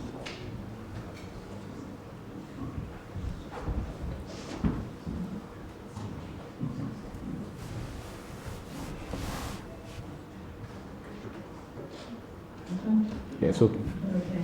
Okay. My question is, yes, I respect, I'm really admire you so much, and I know you from many years, but I never saw you again since 1991 when you came out of prison and then came to see us and Jim, came to see your children, to got the exam from your sister-in-law. So anyway, I'm really pleased to see you, and I'm really, amazed by your speech. And I know that you wanted to say more, but you didn't get more time to say. But I would have liked you to say more on CK, about CK. And it's you, I think, for the first time who wrote about CK. And I admire you and I respect you for that. My question comes, yes, about others. Ethiopia is a name which is actually imposed on us. So in Ethiopia there are more than 89 tribes, nationalities really. We are completely different people living together. I know the respect of giving to others. Yes, we respect others. I respect others. I respect Amara. I respect any human being. Really, we respect that because we live together, we respect them, we have been, respecting them, and that's how we live together, and we still carry on respecting each other. But when we respect others, the others should also respect us. So we also expect respect from others. But the Oromo people didn't get that. We have never been respected by the governments who were in power. So my question is really, yes, I understand that we should respect each other. When we say others, okay, I point the finger at Wenyani and say, Wenyani, because they are the ones who are now oppressing us. Wenyani. So these three fingers point at me, yeah? But the point is, I have to do it because they are oppressing our people, they are killing our people. How could we stop saying others? I don't see how we can do that. And that's the problem, you see, with the Ethiopian Empire. Because we were put together by force, there is always, any government who is coming to power, the Amharas in the past, now the Tigres, they have been exploiting us, replacing us, right? And at present, Tigray is killing our people. And I can't stop saying Tigray, I can't stop saying Weyane, So where do we start with that? Okay. That's really my question. So okay, these others, we wouldn't stop to point the finger. Yes, we have to listen and get experience from each other.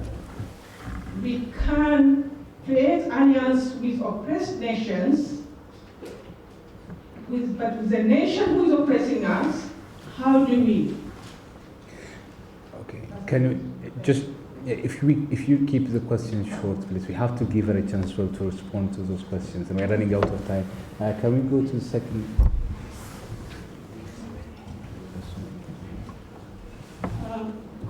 Thank you very much for your presentation. I just miss one dimension in the presenter. Us as Oromos,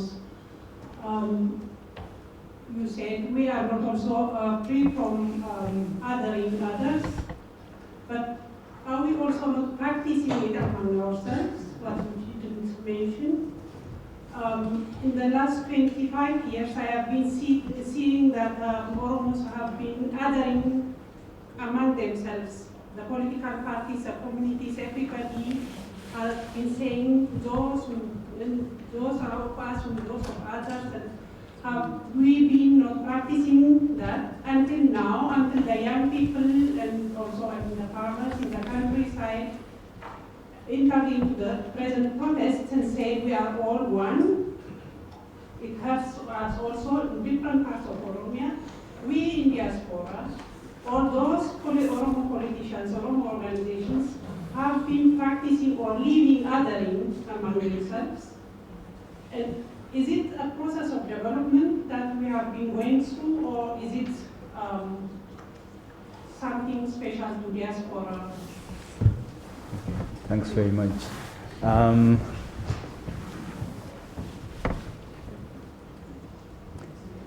Very quickly, in 30 seconds. You know what I'm saying is, in a way, in relation to what we call otherness, are we talking about differences?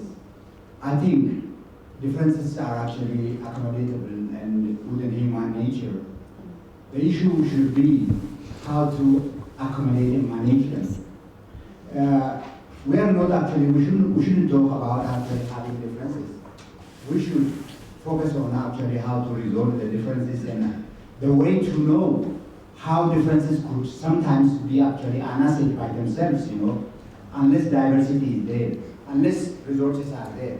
So I think unless actually what we call otherness is in the negative sense of actually hatred or dismissing other or actually dispossessing other, that kind of thing. If we're talking about diversity, differences of ideas, shouldn't they be welcomed? Shouldn't rather we talk about actually accommodating and managing them in a very civilized, helpful way? That's what I have. 5 very broad questions, and you have 5 minutes. You have 5 minutes. I have 5 minutes. Answer it in 1 minute. There's so many things. I think one comment answers the first question and all of that. So you've been answering your own questions as well. Let me start from the decolonization. The colonization on our psyche, on how we relate to one another as Oromos, how we relate to others. One good example would be how we see ourselves. How we see ourselves as oppressed, not even oppressed, as a minority instead of a huge people, a big people. We see ourselves as small people. We always see. Let's talk about the alliance, for example. If we want to come to talk or have conversation with Ethiopians, some of us, we can't even talk with them. They're intriguers. They're this. It's always that we are the ones who are being intrigued. We are the ones who are being taken advantage of instead of us taking advantage of everybody else. We can't see ourselves in ways that we are the big ones who could actually rally everybody around us and be leaders. We can't see ourselves as leaders, and if we can't talk to people, if we always fear they're going to intrigue us, if we always fear that they're going to take advantage of us, why can't we think we're taking advantage of them? We can't think that way because of the impact of colonization on our psyche. I think that's what we're looking at, even in terms of coming together. It impedes our communication rather. It impedes how we relate to others in that sense. And the othering of politics, I think they go together actually with the last comment in terms of identity and differences. It's a paradox. We talked about it. It's a paradox that sits at the heart of any politics of othering, any othering of politics. It sits at that heart of it.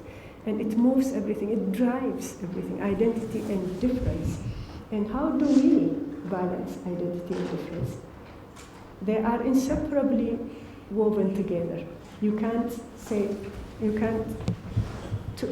In order to address difference, you have to put identity at risk.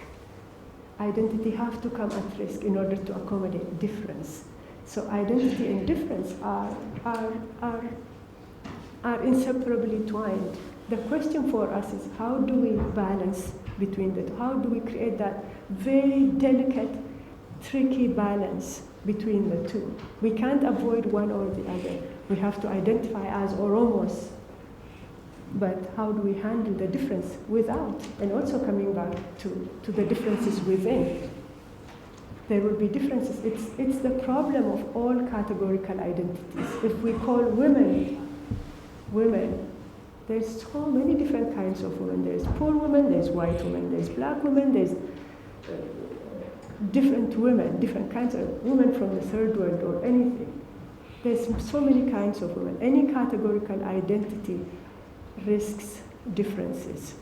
How do we create that balance between the two? Oromos. Oh, there's Oromos from this region, from that region, from this religion, from that religion, from this class and that class, from the educated, from the non-educated. All of that different, from this political affiliation to another, from another political affiliation. All of these are differences among Oromos. How do we balance our differences? How do we nurture actually? Because our differences, I hear our differences are our beauty, our unity is our power. I hear that always. But what does it mean when we say our differences are our beauty? What does it mean? We say it, but we don't live it. It's because we don't see ourselves as, we don't see that difference as beauty when it comes down to the real issues that drive our everyday action, everyday activities. We don't see them as differences because that too is political. What is hidden is the politics, the relationships of power. We want to come together, but who talks about the relationships of power? The power that has been abused, the power that has been inequitable. Unless we address that issue of power at the bottom of it, we can't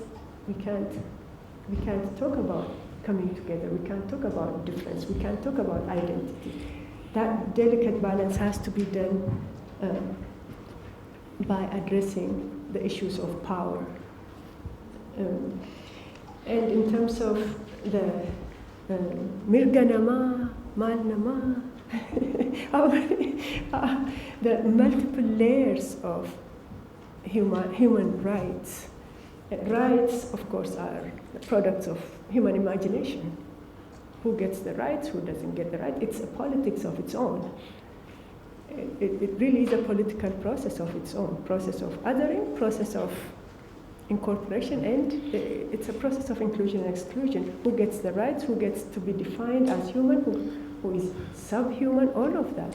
But the Oromo concept, as you said, is much broader than the Western definition of human, which is anthropomorphic, putting the human at the top of the hierarchy. But in this case, it really addresses the issues of multiplicity, the issues of the multiple layers of rights themselves, and we construct those rights in our culture, in our the multiplicity of rights. It's not just one kind or another. There's so many different.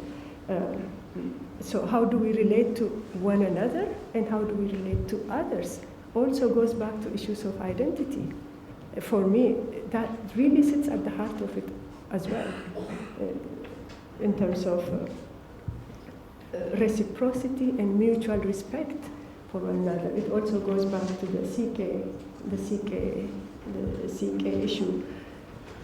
The CK Tumsa, CK solidarity is really a mutual care. It's a mutual care, a mutual nurturing instead of, it's really an ethics of care instead of an ethics of rights, actually. It's not just the rights that we're looking at. We did claim the rights issue, but the care issue is still at large, waiting to be discovered, waiting to be reclaimed by Oromos. There is the ethics of care, not just care for the other, but reciprocal care with the other. How do we relate to one another? We talk about responsibility for the other in Western notions of responsibility. Because we create the other, we're responsible for the other. But responsibility for the other needs to be looked at slightly differently in Oromo. It could be, like people have reframed it actually as responsibility instead of responsibility. It's responsibility. How am I able to respond to this issue? So it's the question of response, the question of being in a position to be able to respond to a problem. So we'll go from responsibility for others to responsibility towards others, and that's the relationship that I look at in that sense. Yes, Tigray is killing our people. How can we not point? We have to point. For sure, we have to point. We have to make it visible. They're trying to make the hurts and the pains invisible. We have to point to them to make it visible, to make it known to the world. We have to make the invisible visible. Yes, we have to point. But what I'm saying is we also have to point to ourselves, like my sister there was saying. Are we not othering ourselves? Is there no othering within all of us as well? I think that's what we need to look at. We can point to others, but we also need to look at ourselves because we can't see ourselves. We have to be able to. This is a strategy, by the way, this is a strategy of a reflexive strategy that I always use. But I must tell you this. Oh God, this is so wonderful. Once I was talking about this. This is my mantra, this is my reflexive strategy. Whenever I say, oh, how difficult this person is, I must stop at that point and look back. And oh, I must have been pushing something on him. I must have been, how else would I know he's difficult? Unless I was being difficult to him, unless I was trying to give him something that he's refusing. So I was talking about this, something like this keynote address at some place, and this woman would look at me and say, okay, when you point your finger like this, stop at that moment and examine the three fingers. She would look at me like this and say, raises her hand. I ask her, you know what? That's why I don't point like this. I always point like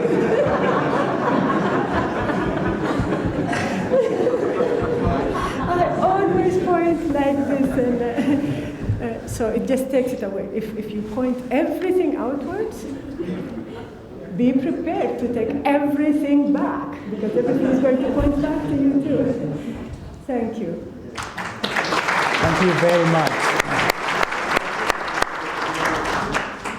Thank you very much, Professor Kwekunsa. That was a fascinating address. I'm really delighted that we are able to host you and that we had the chance to engage with you.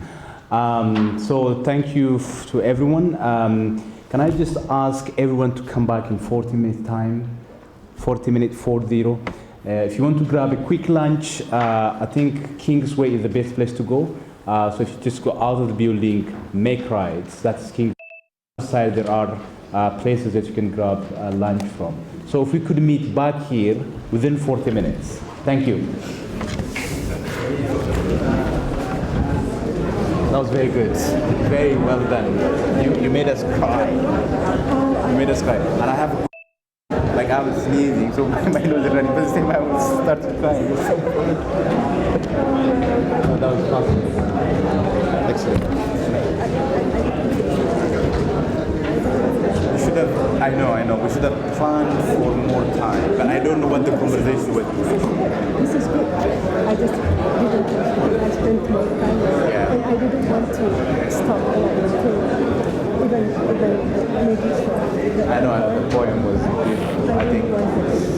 No, I've seen that poetic dimension of your work, but probably that's one of the dimensions that I didn't take. That was very